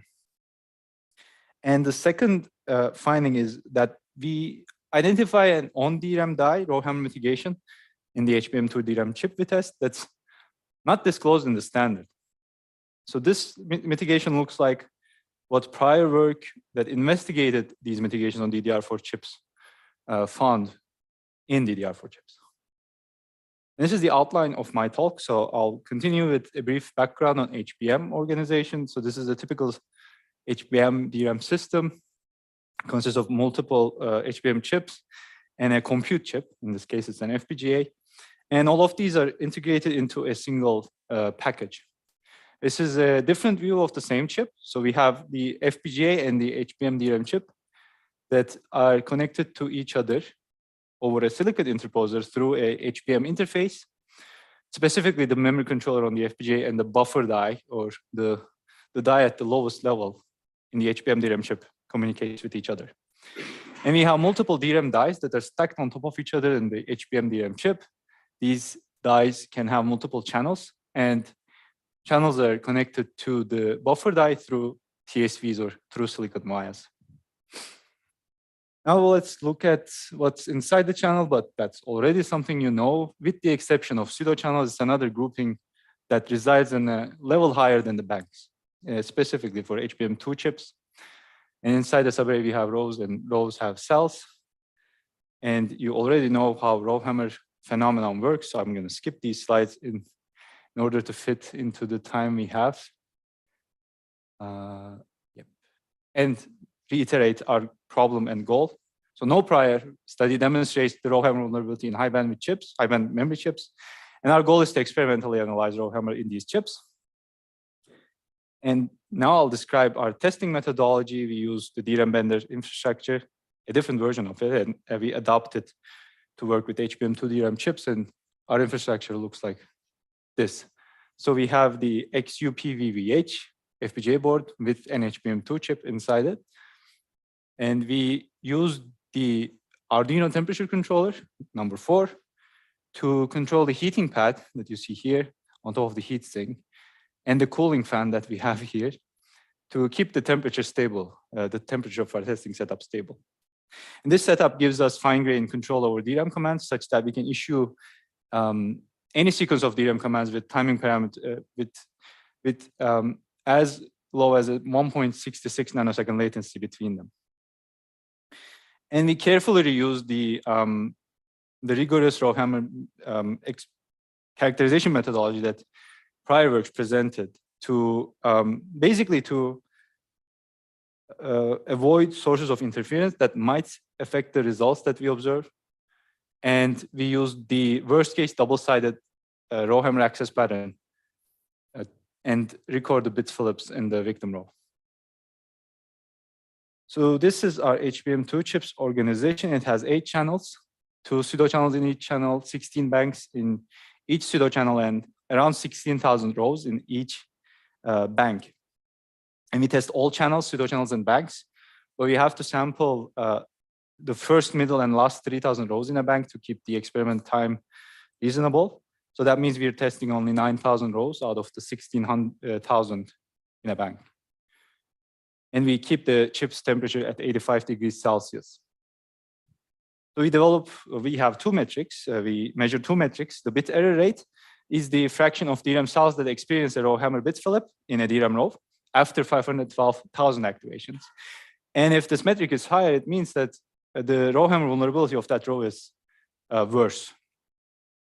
And the second metric is called the hammer count for the first bit flip. It's the number of aggressor row activations that we have to issue to induce a bit flip on a victim row, induce the first bit flip on a victim row. And if this is lower, it means that we need less time to induce the first bit flip with fewer activations. That means lower is worse. We use the data patterns that we depict in this table to initialize DRAM rows prior to testing, to do RowHammer testing. So I'll give an example over the row stripe 0 data pattern. This is the victim row. It's full of zeros. And then the aggressor rows are full of 1s. And the 7 rows that neighbor each aggressor row are also all 0. Now this is what it would look like if we use the checker 0 data pattern. You see the pattern has changed here. And we use all 4 of these data patterns, and we also create a worst case data pattern per row that causes the smallest aggressor row activation count to induce the first bit flip for that row. And this is always one of these 4 data patterns that we tested. So this is not some other random data pattern. Okay, I'll summarize the 2 main analyses we do. So first, we investigate how RowHammer vulnerability changes across different HBM components, that is channels, banks, pseudo channels, in terms of activation count to induce the first bit flip and the bit error rate. And we investigate if the HBM chip implements an undisclosed on DRAM die RowHammer mitigation mechanism. So I'll share the results of our RowHammer spatial variation analysis. I always get that word wrong. Starting with the 3 key takeaways that we make from our analysis. So the first one is different 3D stacked channels exhibit different levels of RowHammer vulnerability. The second one is DRAM rows near the end of a DRAM bank are significantly more resilient to RowHammer. So that means they have a higher lower bit error rate and higher HC first. And the activation count that we need to induce the first bit flip changes with the data pattern and the physical location of the DRAM row. So this figure depicts the RowHammer bit error rate on the y-axis and the data patterns that we use on the x-axis. And different bars show the distribution of the bit error rate across rows in different channels. And we make 2 observations from this one. First, we observe that there are bit flips in every tested DRAM row in every channel. And the bit error rate varies across channels. And we can see that groups of 2 channels have similar bit error rate inside the group and different bit error rates compared to each other, such as the ones that I highlight here. And this is a bigger version of the same plot with more data patterns. We see that the data pattern has an effect on the bit error rate, And we see that our observations are consistent across different data patterns. And I highlight the distributions we get for the worst case data patterns on the right. We see that there can be up to 262 bit flips out of 8,000, almost 8,000 in a row. And we'll talk about the significance of these observations later in the presentation. And this plot shows the bit error rate on the y-axis again, but this time on the x-axis we have row IDs or row addresses. So we're going towards the end of the bank as we increase the row address. And we're showing only the last 3,000 rows to you here, and the vertical dashed lines indicate the subarray boundaries that we reverse engineer. And we observe from here that the bit error rate is, again, substantially smaller than the last subarray or the last few rows. And the bit error rate periodically increases and decreases across rows. So as you can see, it is highest in the middle of a subarray, and it becomes lower as we go toward either end of the subarray. And this is the same plot for the first and middle 3,000 rows as well. We see that our second observation is consistent across all rows we tested. This is the HC1 distribution. This is similar to the first plot I showed you. And we observe from here that HC1 is the number of activations to induce the first bit flip is HC1. And that is as low as around 14,000 across all rows we tested. That means we need only around 1.3 milliseconds to induce the first RowHammer bit flip if we can issue activate and pre-charge commands at the highest possible rate. And we see that the HC1 distribution heavily depends on the data pattern that we use. So this means that we have to exhaustively test multiple data patterns to identify the worst case HC1 for an HBM2 DRAM chip. Right? So there's no magical data pattern. And we also investigate the variation in bit error rate across rows, but this is quite complicated to describe. So I'll leave it like this. I'll take any questions that you might have, but I'll skip it otherwise. And yeah, we formed two key hypotheses from our study. This is to explain some of the behaviors that we observed and to relate them to architectural characteristics, possible architectural characteristics of the HBM2 chips. First, we attribute this similarity in bit error rate and HC1 within groups of two channels to their physical placement inside the DRAM chip. We think that these two groups of channels might be residing in the same die that I showed you in the earlier slides. Remember, you have multiple layers. And this means basically the highlighted channels, groups of two channels, they're residing in the same layer, in the same die. And a different group of two channels, they reside in some other die. And process variations are affecting what we are the culprits for what we observe here, is one hypothesis that we have. The second one is the bit error rate becomes substantially lower in the last subarray. And we think that this might be explained by the fact that it's closer, this last subarray is closer to the peripheral circuitry that we know is basically manufactured using a different process than what you use to build DRAM arrays. So that might be the culprit for this observation. And we have two key implications on attacks and mitigations based on this observation that we highlight. And the first one is a RowHammer attack can use the most RowHammer vulnerable DRAM channel to accelerate its preparation and attack phases. This means it can find the rows that are exploitable because you need bit flips to happen in certain places if you want to exploit them to take over systems. And you can use the worst channel to identify those faster once you know which channel is the worst, right? And for mitigations, for defense mechanisms, these mechanisms can allocate fewer resources to protect against RowHammer bit flips in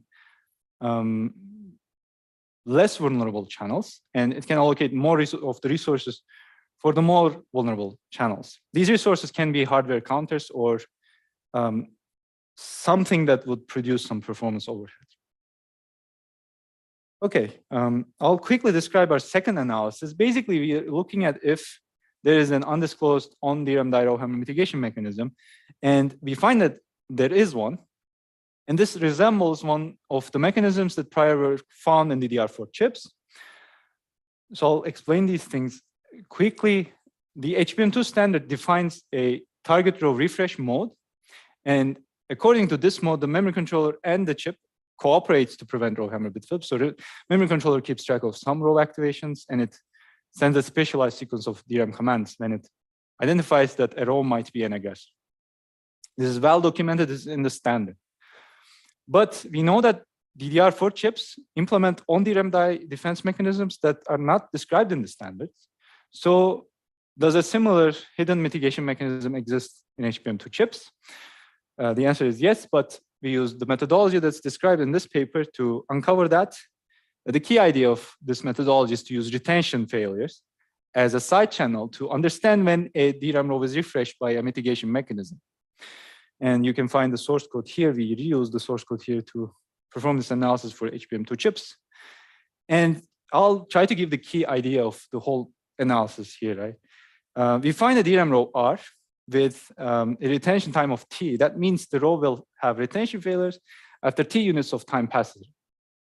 And on the bottom, we have a timeline that starts from time equals 0. At time equals 0, we refresh row R. So it will not have any retention errors until T units of time passes. And on the timeline, we will show actions taken by us as the experimenter and a hypothetical on DRAM die mitigation mechanism. So first we wait for half T after doing the refresh operation. And then we hammer R+1 as the aggressor row once. Now, if there is an on-DRAM die mitigation mechanism, it will sample this as an aggressor row activation. And then we issue a periodic refresh command. And periodic refresh commands are known to trigger on-DRAM die mitigations. And we expect it to take an action and refresh the victim row if it already detected the aggressor row R+1 as an aggressor row. So now we wait for another half T, and we read out row R and check for bit flips in T. Now the key is row R won't have, will have bit, sorry, this is very important. Row R will experience no bit flips only if there is an on-DRAM die mitigation mechanism and it's refreshed victim R at half T. But it will otherwise experience retention bit flips if it was not refreshed at half T. Right, so the key is basically there won't be any errors only if the mitigation mechanism existed, because that's the only thing that could have refreshed victim row R at half T. There are many low-level details that I didn't explain here. That's about retention characterization and making sure that the mitigation mechanism samples the aggressor row, but you can find those details in the paper. Okay, I think I'll just wrap up here. So I wanted to explain that methodology, and basically that's also the end of my talk. So I'll just conclude. We provided the first detailed experimental characterization of RowHammer in an HBM2 DRAM chip. And we saw that different channels exhibit different levels of RowHammer vulnerability, and rows near the end of a DRAM bank are more RowHammer resilient. We have two implications for RowHammer attacks and mitigations. So our observations can be used to develop more effective attacks and more effective mitigations. And we find that the modern DRAM chip that we experimented on implements an undisclosed on-DRAM die RowHammer mitigation mechanism. And for future, we want to test more HBM DRAM chips using more data parents, using more temperature and voltage levels, and investigate read disturb based interference across different 3D stacked channels. And finally, we would like to study the effects of new read disturb phenomena such as RowPress that Asung just presented. And you can find the paper on archive at this link. We have an extended version under submission, and we actually did some of the future work items that I talked about, such as, I'll just show this and move on. RowPress. And we see, again, we kind of replicated the key observation of RowPress in HBM2 DRAM chips. So we see bit flips with only as few as just one activation. In this case, we use double-sided RowPress, so it's 2 activations, each aggressor row once. But the effect exists in the HBM2 DRAM chips we tested also. So that's it. I have my 20 minutes done, I think. So I'll leave this to Giray. Yeah. Do you have any questions? No. Don't. Okay. If you have any questions, you know where to find me.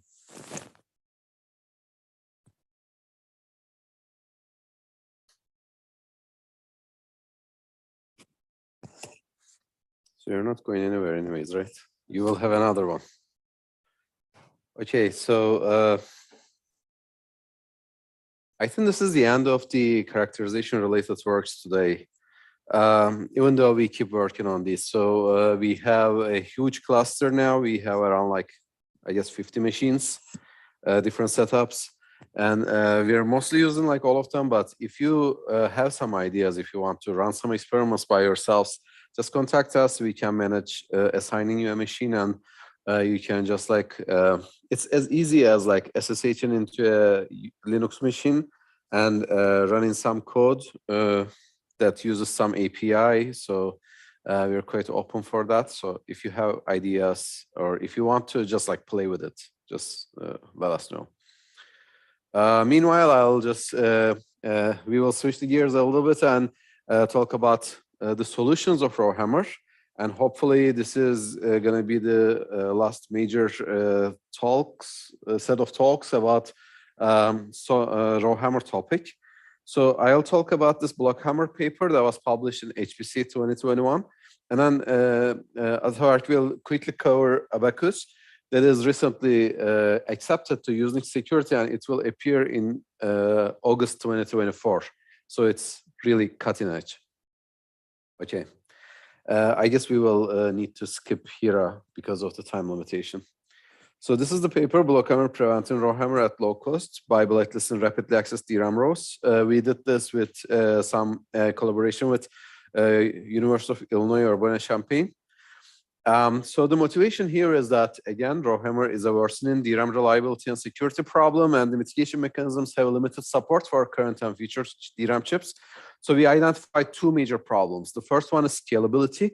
With worsening RowHammer vulnerability, the RowHammer gets worse and the mitigation mechanisms become prohibitively expensive. And the second problem is the compatibility that we didn't talk about this before. So I'll get into details in a little bit. Our goal in this work is to efficiently and scalably prevent RowHammer bit flips without the knowledge of or modifications to DRAM internals, because we do not want to rely on DRAM manufacturers to fix this for us in this work. And the key idea is to selectively throttle memory accesses that may cause RowHammer bit flips in the future. And our mechanism is called BlockHammer. It basically tracks the activation rates of all rows by using some area efficient Bloom filters. And it throttles row activations that could cause RowHammer bit flips. It identifies and throttles the hardware threads that causes these access patterns, and by doing so, it reduces the memory bandwidth usage of those threads. And we evaluate and show that BlockHammer has competitive performance with the state-of-the-art mechanisms when there's no attack. And when there is an attack, it provides some performance speed up, a significant one actually. And we also checked if BlockHammer is compatible with the commodity DRAM chips. It does not require any proprietary information of DRAM internals, and it does not require any modifications to DRAM chips. So everything is contained in the processor. And by doing so, it is compatible with commodity DRAM chips. Okay. So I will not give any background because you already got it like 3 times today. It's just the same slides over and over again. Let's look at the motivation. So this paper was published in 2021, and this is a actual summary of RowHammer mitigation approaches by that time. So a naive approach is increasing the refresh rate, right? We already talked about this last week. The refresh to refresh time reduces and fewer activations can fit within those. So it reduces the probability of a RowHammer bit flip, but it becomes, again, like really expensive. I will show you. So another one is physical isolation. You have victim rows and you make sure that a potential attacker can only allocate spaces that are far from victim rows.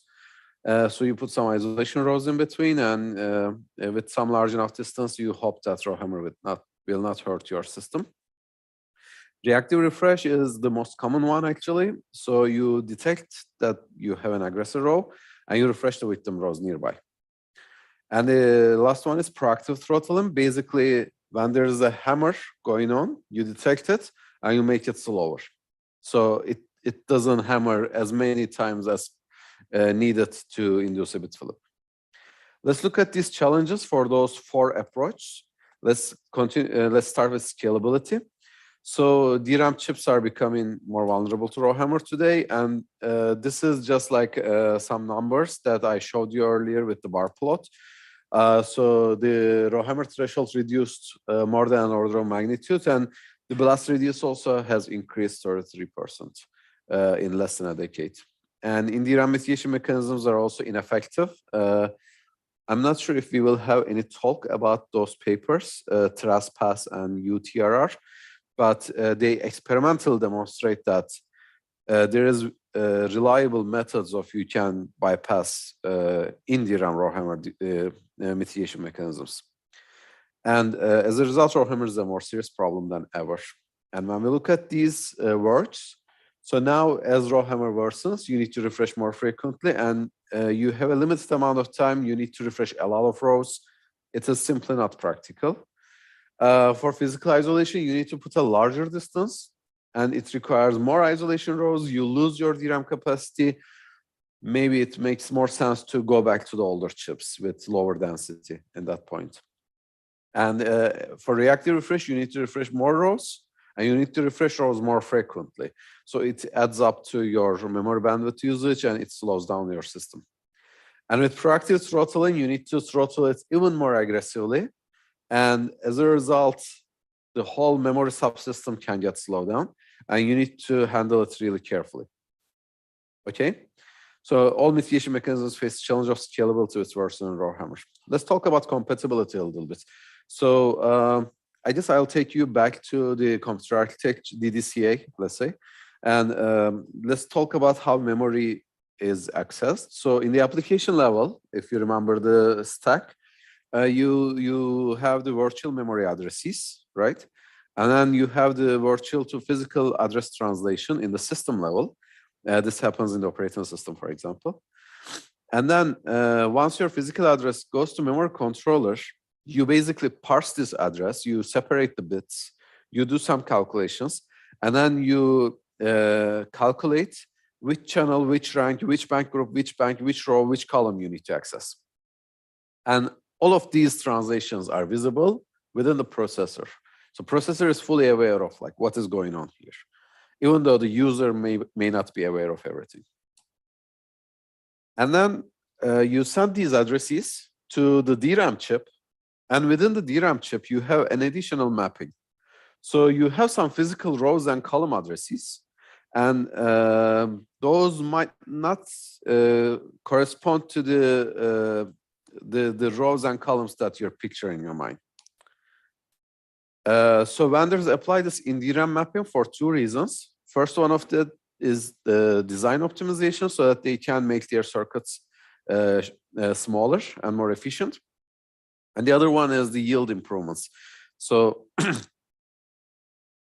now you have, after manufacturing, you test your chip, right? And if you have some faulty rows and columns, you don't want to trash your chip. So to avoid that, in the design time, they actually implement more rows and more columns than what they need. And then they identify which rows, which columns don't work properly. And then they remap those rows and columns to those redundant ones.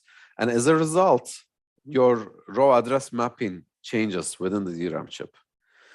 And this in-DRAM mapping scheme includes insights into chip design and the manufacturing quality. And this is the reason that DRAM manufacturers keep this proprietary. So you don't have this information unless you rigorously reverse engineer, which is time consuming. And when we look at these methods, basically, especially for physical isolation and reactive refresh, you need to identify which row is being hammered, and based on that, which victim rows you need to refresh or isolate from this aggressor row, right?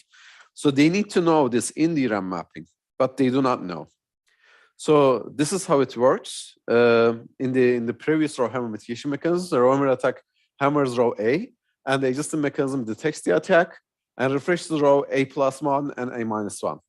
And what if this A+1 and A-1 maps to some random other rows, right? So now you can still observe bit flips over there because you didn't refresh those physical rows.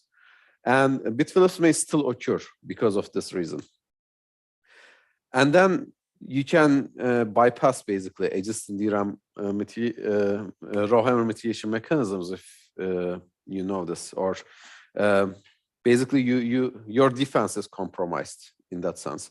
Even if the attacker doesn't know, by mistake, even you can induce bit flips over there. Your system can crash. It can lead to some unexpected behavior. It's not something good. And our goal is to prevent RowHammer efficiently unscalable without needing this information at all, and not requiring any modifications to the DRAM chip as well. So BlockHammer selectively throttles memory accesses that may cause RowHammer bit flips. And how it happens, a RowHammer attack hammers row A, and then BlockHammer detects this row A, and then it selectively throttles the accesses targeting this row A. So it slows down the accesses, particularly going to this row A, but the other accesses are not slowed down. And as a result, bit flips do not occur because row A is not hammered enough times. And BlockHammer, on top of this, can optionally inform the system software about the attack, and it can identify which user is performing this malicious behavior, and the system also can take other countermeasures. So with this mechanism, BlockHammer is compatible with commodity DRAM chips, and it does not need any proprietary info or modifications to DRAM chips. So BlockHammer has like two parts. One is row blocker, the other one is attack throttler. Row blocker tracks the row activation rates using area efficient Bloom filters. It blacklists the rows that are activated at a high rate, and it throttles activations targeting a blacklisted row.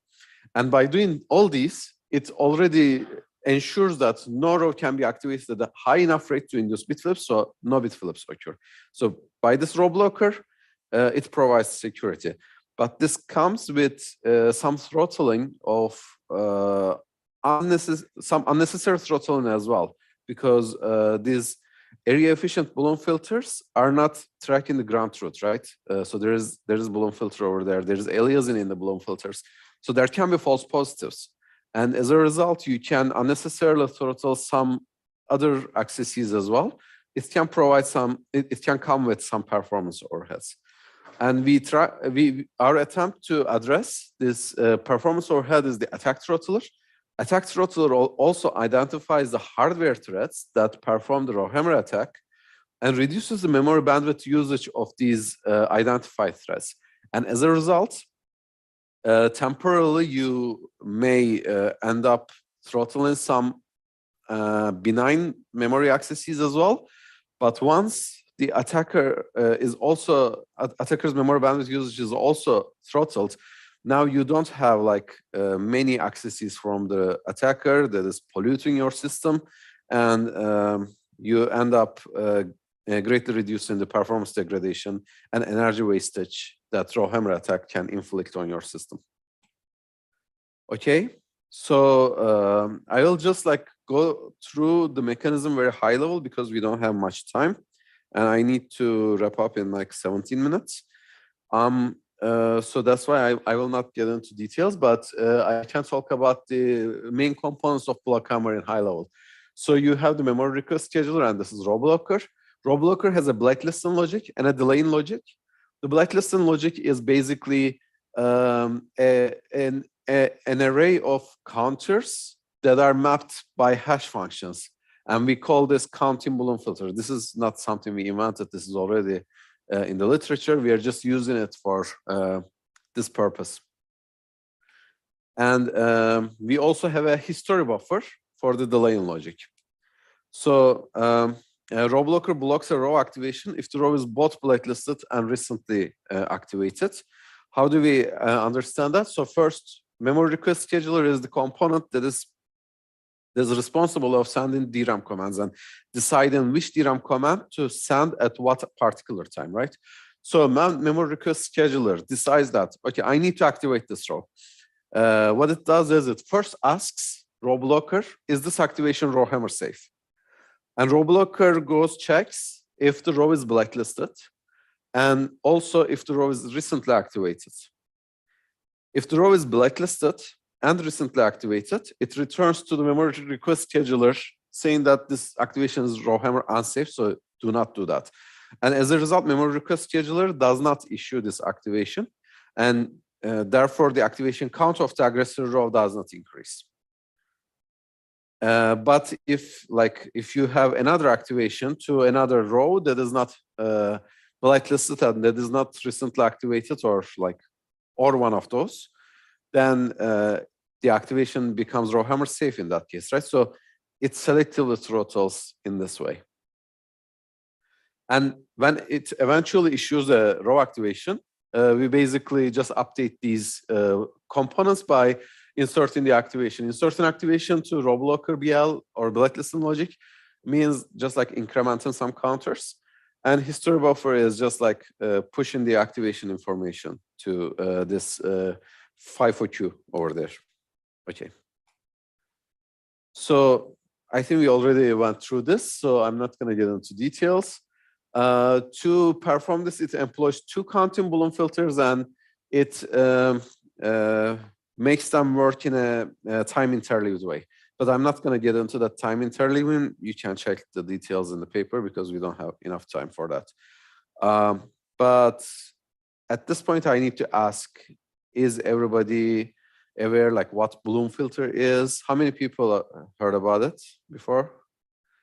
Okay, about like half of the class. So if you took like the DCA, probably Professor Mutlu already told you how it works, but I can quickly cover it. So this is how a counting Bloom filter works. So this is essentially an array of counters, and all these counters have the value of 0 in the beginning, right? So this is our blacklisting logic. It counts the activations using the counting Bloom filter. So counting Bloom filter has this array of counters and a set of hash functions, basically. And when you activate a row A, you provide the row's address to this hash function, and this hash function maps generates a set of bits, basically addresses that address so each hash function generates an address mapping to one of these counters, right? And then you go increment the counter value for those counters. And then you activate another row, row B, and then it goes increments counter value for another set of counters, but there can be some overlaps due to this hash functions.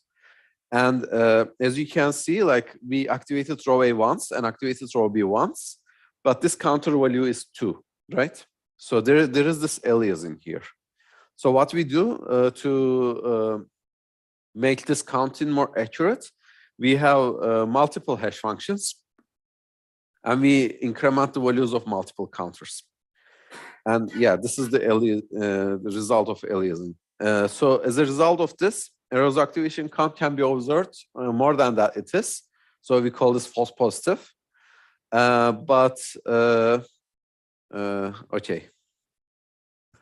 So here, okay, we will get into false negative a little bit. So now here we test row A, meaning that we are just curious like how many times this row A is activated in the past, right?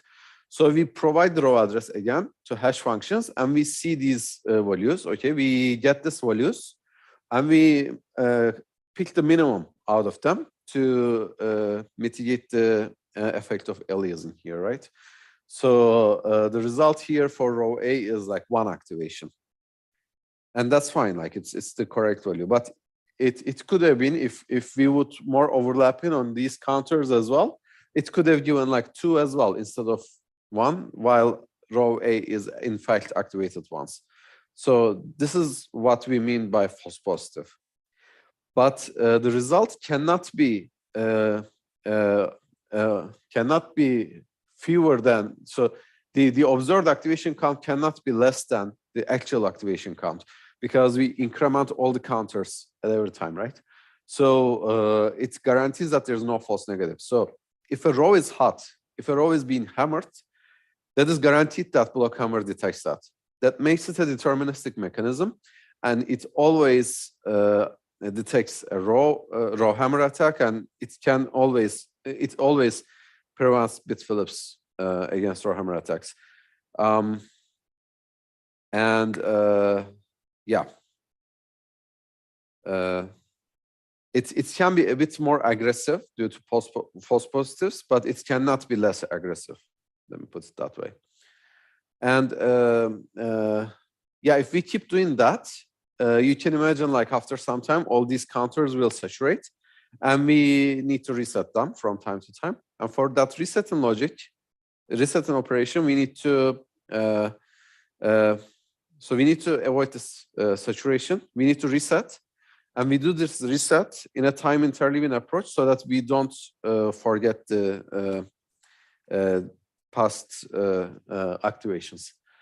Okay, so for that, blacklisting logic employs two counting Bloom filters, and whenever a row is activated, we insert this row activation information to both Bloom filters, and we only query one filter at a time, which we call active filter.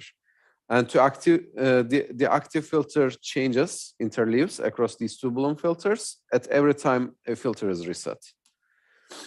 I will not go through this, but you can just follow this really easily on the paper, and we also have a full lecture on that. I will provide the link. So I will just quickly pass this. Okay. So I guess, yeah, there's no need for getting into this. Let's look at the other part where we have the history buffer.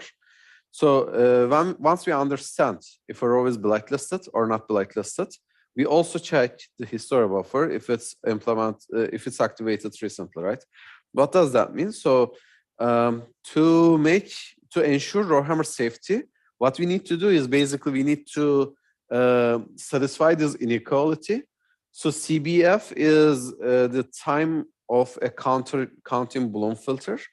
So we need to make sure that the total activation count within a time window is below some certain threshold.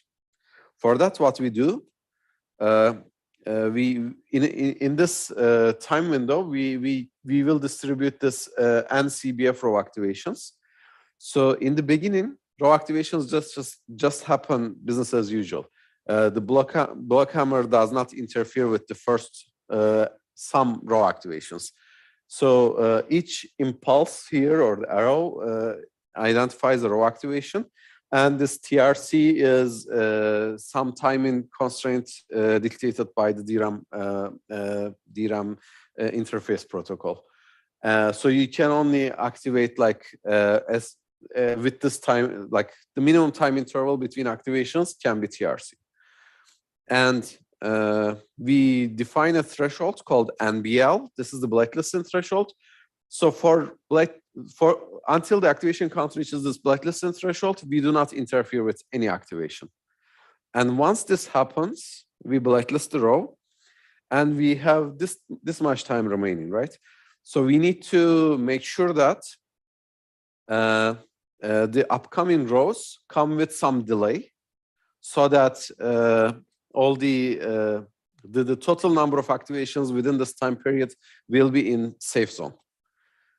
So this is the parameter or timing constraint that we enforce, T delay here. And there are some formulas and some security analysis in the paper that explains how this T delay is calculated. And it's quite straightforward, actually. So I'm not going to get into that. It's just like too much math for this limited time. Okay.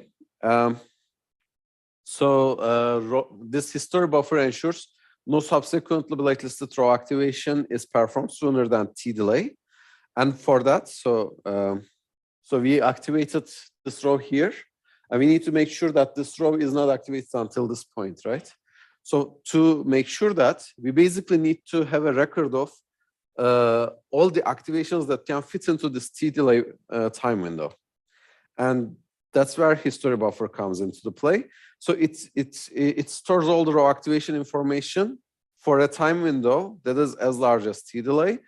And once you have a blacklisted row, you want to activate it, you go query.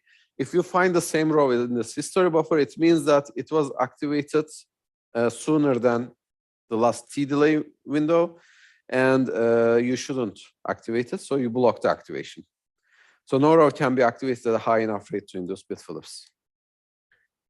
An attack throttler tackles the RowHammer attacks performance degradation and energy wastage on system.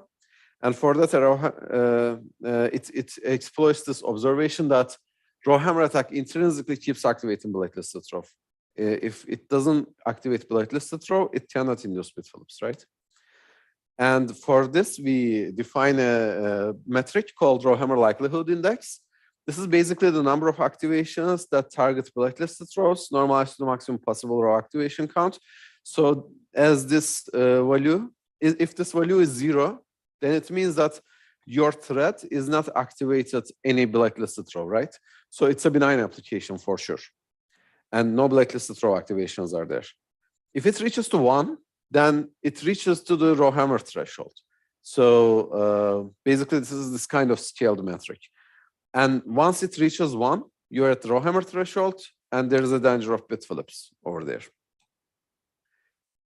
So RowHammer likelihood index is larger when the thread's access pattern is more similar to RowHammer attack, because RowHammer attack needs to be here or beyond 1. Okay, so our attack throttler basically applies a smaller quota to a thread's in-flight request if the RowHammer likelihood index is larger. So when the thread is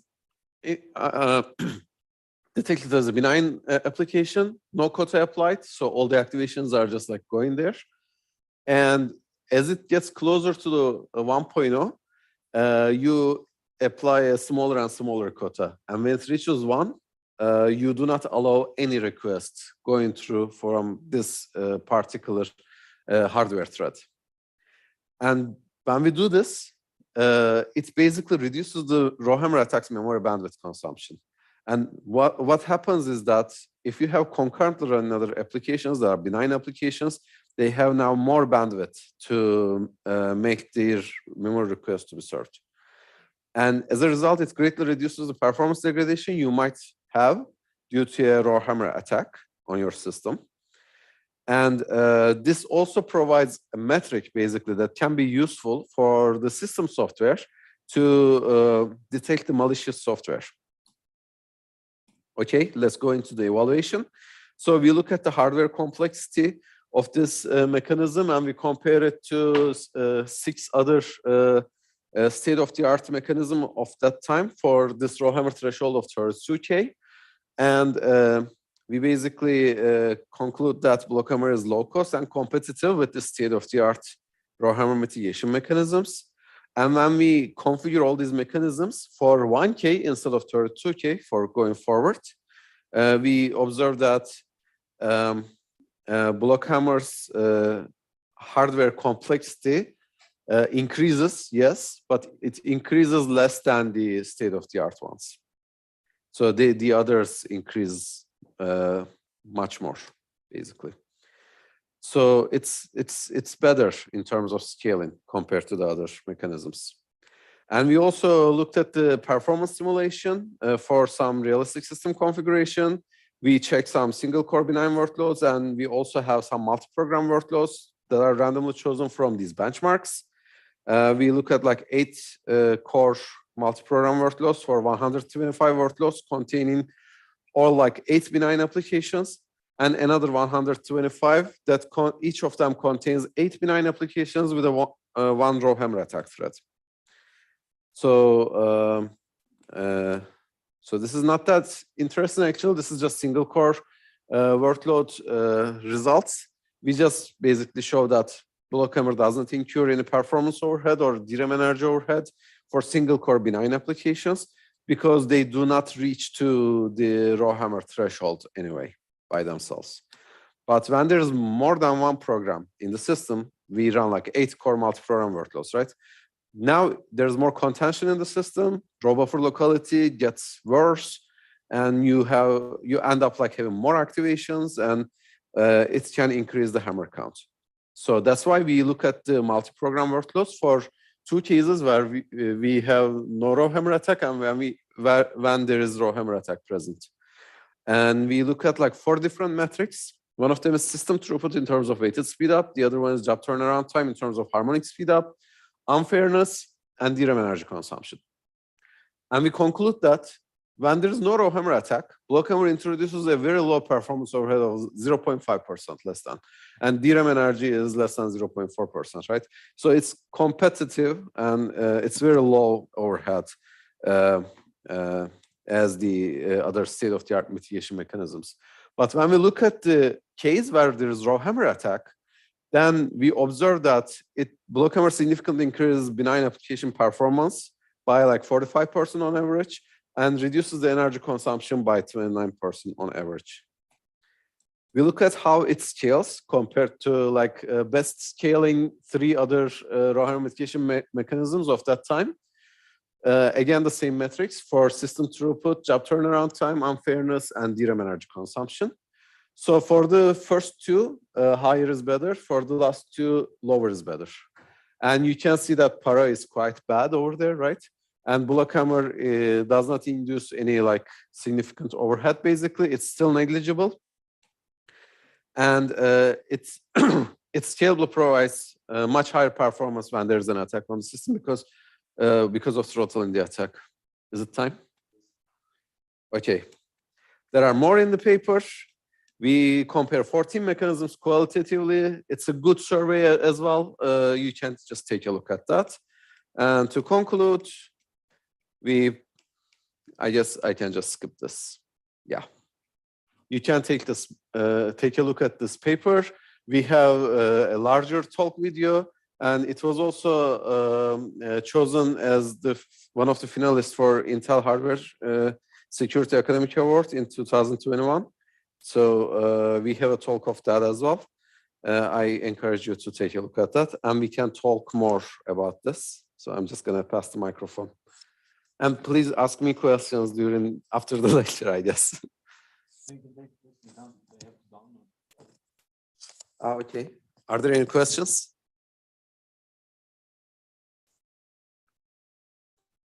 Yes.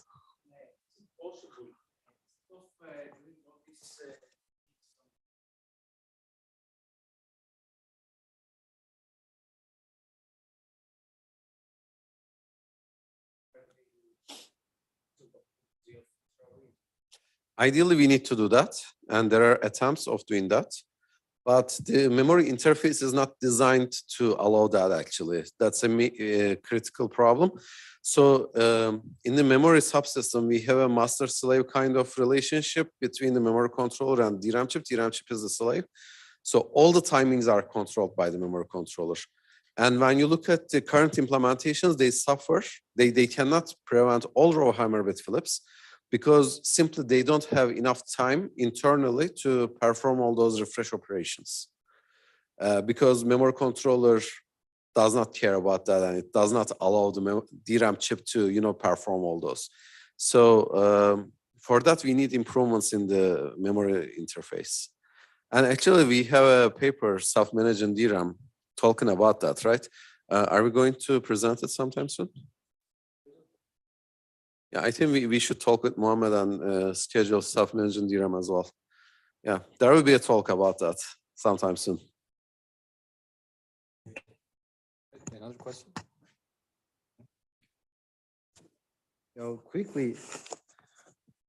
Quickly describe this new work that we recently published. Well, it's not published yet, but it's accepted for publication at USENIC Security 2024. The reason why I want to squeeze this in is because I prepared the slides today. I don't want to waste time. I want to present it now. So I'll give an executive summary. Giray already introduced RowHammer and defenses in general, right? And RowHammer bit flips appear more easily as DRAM technology nodes shrink, what that means is with fewer row activations, you induce the first bit flips now. And that means you have a smaller RowHammer threshold. And existing defenses become more costly in terms of performance, area, energy, with increasing DRAM density and RowHammer vulnerability. And our goal is to prevent bit flips at very low RowHammer thresholds, at low area, energy, and performance cost in this work, especially at very low RowHammer thresholds, right? Like 125 activations inducing a bit flip. And our key observation is that many workloads access the same row ID, that is the same row address, in different DRAM banks at around the same time. And we use this observation to develop a new mechanism that uses one hardware counter to track the activation count of many DRAM rows with the same ID across all the banks. And this allows us to implement RowHammer mitigation mechanism with very small hardware storage overhead. Then we evaluate the performance of this. So we know we can reduce the area cost, but how does it perform? So we evaluate it using 62 single and 8 core workload mixes. And we see that it induces only 1.45% average performance overhead for a single core workload, 4.48 for 8 core workloads at a RowHammer threshold of 125. And the energy overheads are also similar. And we also evaluated circuit area and latency. We estimated circuit area and latency overheads. It occupies only 0.11% of an Intel CPU's area configured for a RowHammer threshold of 125 at a very aggressive RowHammer threshold projection. Right? We see only RowHammer thresholds around 5,000 these days. And its circuit implementation is off the critical path. So we implement in the memory controller, and it doesn't change the critical path in the memory controller. So the memory controller can still be clocked at whatever frequency it's clocked at. So we've seen some mitigation approaches to RowHammer, right? And did I introduce them? There's a difference in the terminology that I use here. So I call, what was it previously? I forgot, but I call them preventive refresh now. And we're going to focus on these sort of defenses in our work. So this was supposed to be animated as a failure, but how do we identify aggressive rows? Right, this is a key to prevent RowHammer bit flips. So row address R receives an activate command, and we want to, I need to find the pointer. We want to answer the following question. Is R an aggressive row? Now we can identify it probabilistically. We can say yes for 1% of all the activates we observe. That's completely probabilistic, right? Or we can identify it deterministic. So we say yes only if the next activation will induce a bit flip. So to do this, we need many counters, hardware counters, that keep the activation counts of DRAM rows. So that's why we call them counter-based mitigations. And for the probabilistic one, we need a random number generator that can be implemented at quite low cost in hardware. So it has little chip area cost, but it has a lot of performance cost because it has to overestimate the rate of essentially RowHammer attacks in a system to provide security guarantees that are well enough.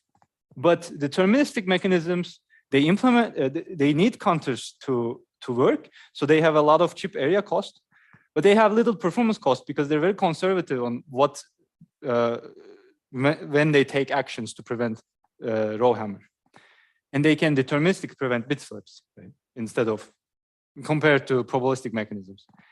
But they have a lot of chip area cost, so we need to do something about that. And how many counters are too many counters?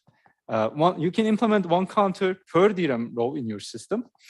So this is an Apple M1 CPU's die photo, and some components highlighted over there. So if you do this, you have 8 megabytes. You need 8 megabytes of storage per DRAM rank you have in your system today, and that means you say bye-bye to your last level cache. And this is per DRAM rank. And in the DRAM module, you can have up to 4 DRAM ranks today again. Now, that means you say bye-bye to your GPU and your CPU in the system as well. So it takes larger and larger area to do this, basically. So you can implement fewest possible total number of counters. And to do that, in the past, Graphene uses misdegree summaries. That's an approximate counting mechanism that allows you to find the most frequent items in a sequence of basically addresses, row addresses. So this will allow you to implement the fewest possible number of counters, but it's still too much storage overhead at low RowHammer threshold. So we evaluate that and find it occupies around 5.68 millimeters square area, chip area at a RowHammer threshold of 125. So now I'll talk about Abacus' motivation and key idea. So this won't take much more time. There are many banks in a DRAM chip, 16 today. And the number of activation counters you need to implement linearly increase with the number of banks you have, because it increases the number of rows you have to implement counters for. But we observe that many workloads access the same row ID in different banks at around the same time. So this means once a row in a bank is activated, so its activation counter needs to increment by 1. The same row ID in other banks, their activation counters need to also increase by 1. So then we call these rows that have the same ID across banks sibling rows. And our key idea is to share one hardware counter between these sibling rows. It's a pretty simple idea. Just implement one counter, share it with different rows. And this reduces the number of counters you need to implement by a factor of the number of banks in your chip. So if you have 16 banks, now you need 16 times less counters. So now I have some motivational analysis on this motivational point we have, right? This is showing you the number of sibling row activations on the y-axis, a distribution. What this means is if you have a point close to the upper end, y equals 31, this workload access patterns are doing, they access one row and then access all the other sibling rows once, and then access some other row. So this is the best, if you see a point up there close to y equals 31, that's a very good fit for our mechanism because the counters will increase in unison. So from here, we observe that workloads access the same row address in different DRAM banks at around the same time. And then we look at this, basically the sibling rows activation counts in the context of a RowHammer attack, where we have a RowHammer threshold of, well, it's not in the context of a RowHammer attack, but it's in the context of RowHammer. Let's say we have a RowHammer threshold of 500. This plot is showing you when a row reaches the RowHammer threshold activation count, so it's activated 500 times, what about its siblings? What's the average activation count of its siblings on the y-axis? So again, if we're closer to 500, that means the activation counters are increasing in unison, and that's what we conclude. And then, why do the workloads do this? Because we have address mappings in our systems today that distribute consecutive cache blocks to different banks, but to the same row ID. So this is one such mapping. What happens here is you have, let's say you have an address of all zeros, and then you're streaming through a data structure. So your address is increased by 1 or some stride amount that's small enough, right? And the moment you flip this one, the 6th bit here, you will now point to a different bank, but your row address stays the same. And the second reason is workloads tend to access cache blocks in close proximity. That means cache blocks that are near each other in the memory address space at around the same time, because this makes sense. When you access a data structure, you're likely touching multiple cache blocks worth of data in that data structure. And then our key mechanism is to track the maximum activation count of sibling rows using one counter. The pictorial depiction of that is you have a row ID and the activation count. This is like depicting a hardware counter. You have the row in multiple banks. These are all sibling rows. You have the activation counts here, 72, 123, 31, 42. You want to keep track of 123 in this case and not anything that's lower, because otherwise you cannot prevent RowHammer bit flips. These are the key components of Abacus, not so important. So I'll maybe even skip operation and just talk about results and conclude. So we evaluated using single and 8-core workloads. This is our system configuration in the table you see here. We evaluate 4 different very low RowHammer threshold values, starting from 1,000 to 125. And we also compare it to 4 state-of-the-art mitigation mechanisms.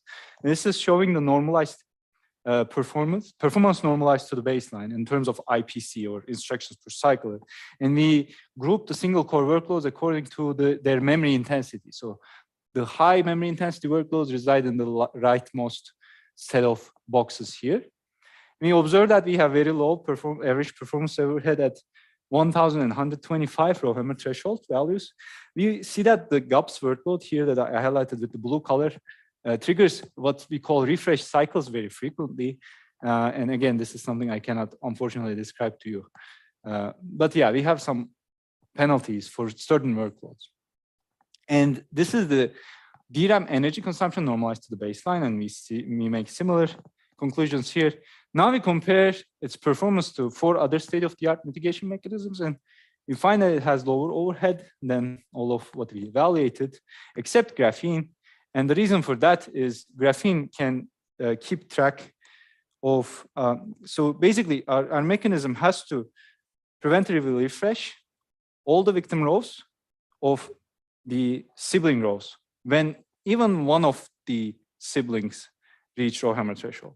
So if you activate only one row 500 times, we have to refresh the victims of that row and the row siblings in all other banks, because we don't know which rows activation count we're tracking. We assume that all of the siblings reach 500 activation counts.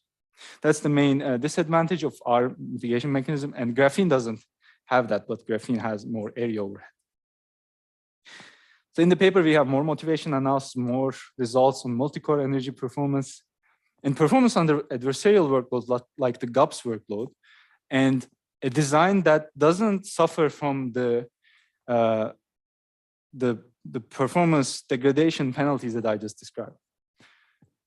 And we also investigate Abacus's performance and energy sensitivity to blast radius, so how many rows you inflict bit flips in when you do a RowHammer attack, and the number of counters in Abacus, and the number of banks in your system. We also have detailed results on circuit area latency, energy, and power, and a proof on why it's secure. And the extended version is at this link here. And it's also open source. Everything that you need to reproduce our results are in this repo. So you can access it and maybe play with it if you're interested. That's it. Thank you for bearing with me for an additional 8 minutes. And I will take any questions if you have them. No.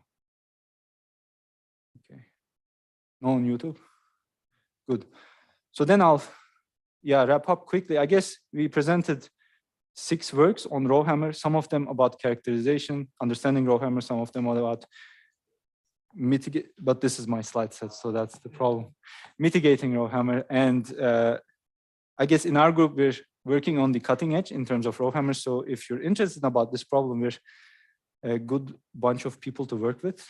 And I guess that's it for lecture 7. Yeah, thank you.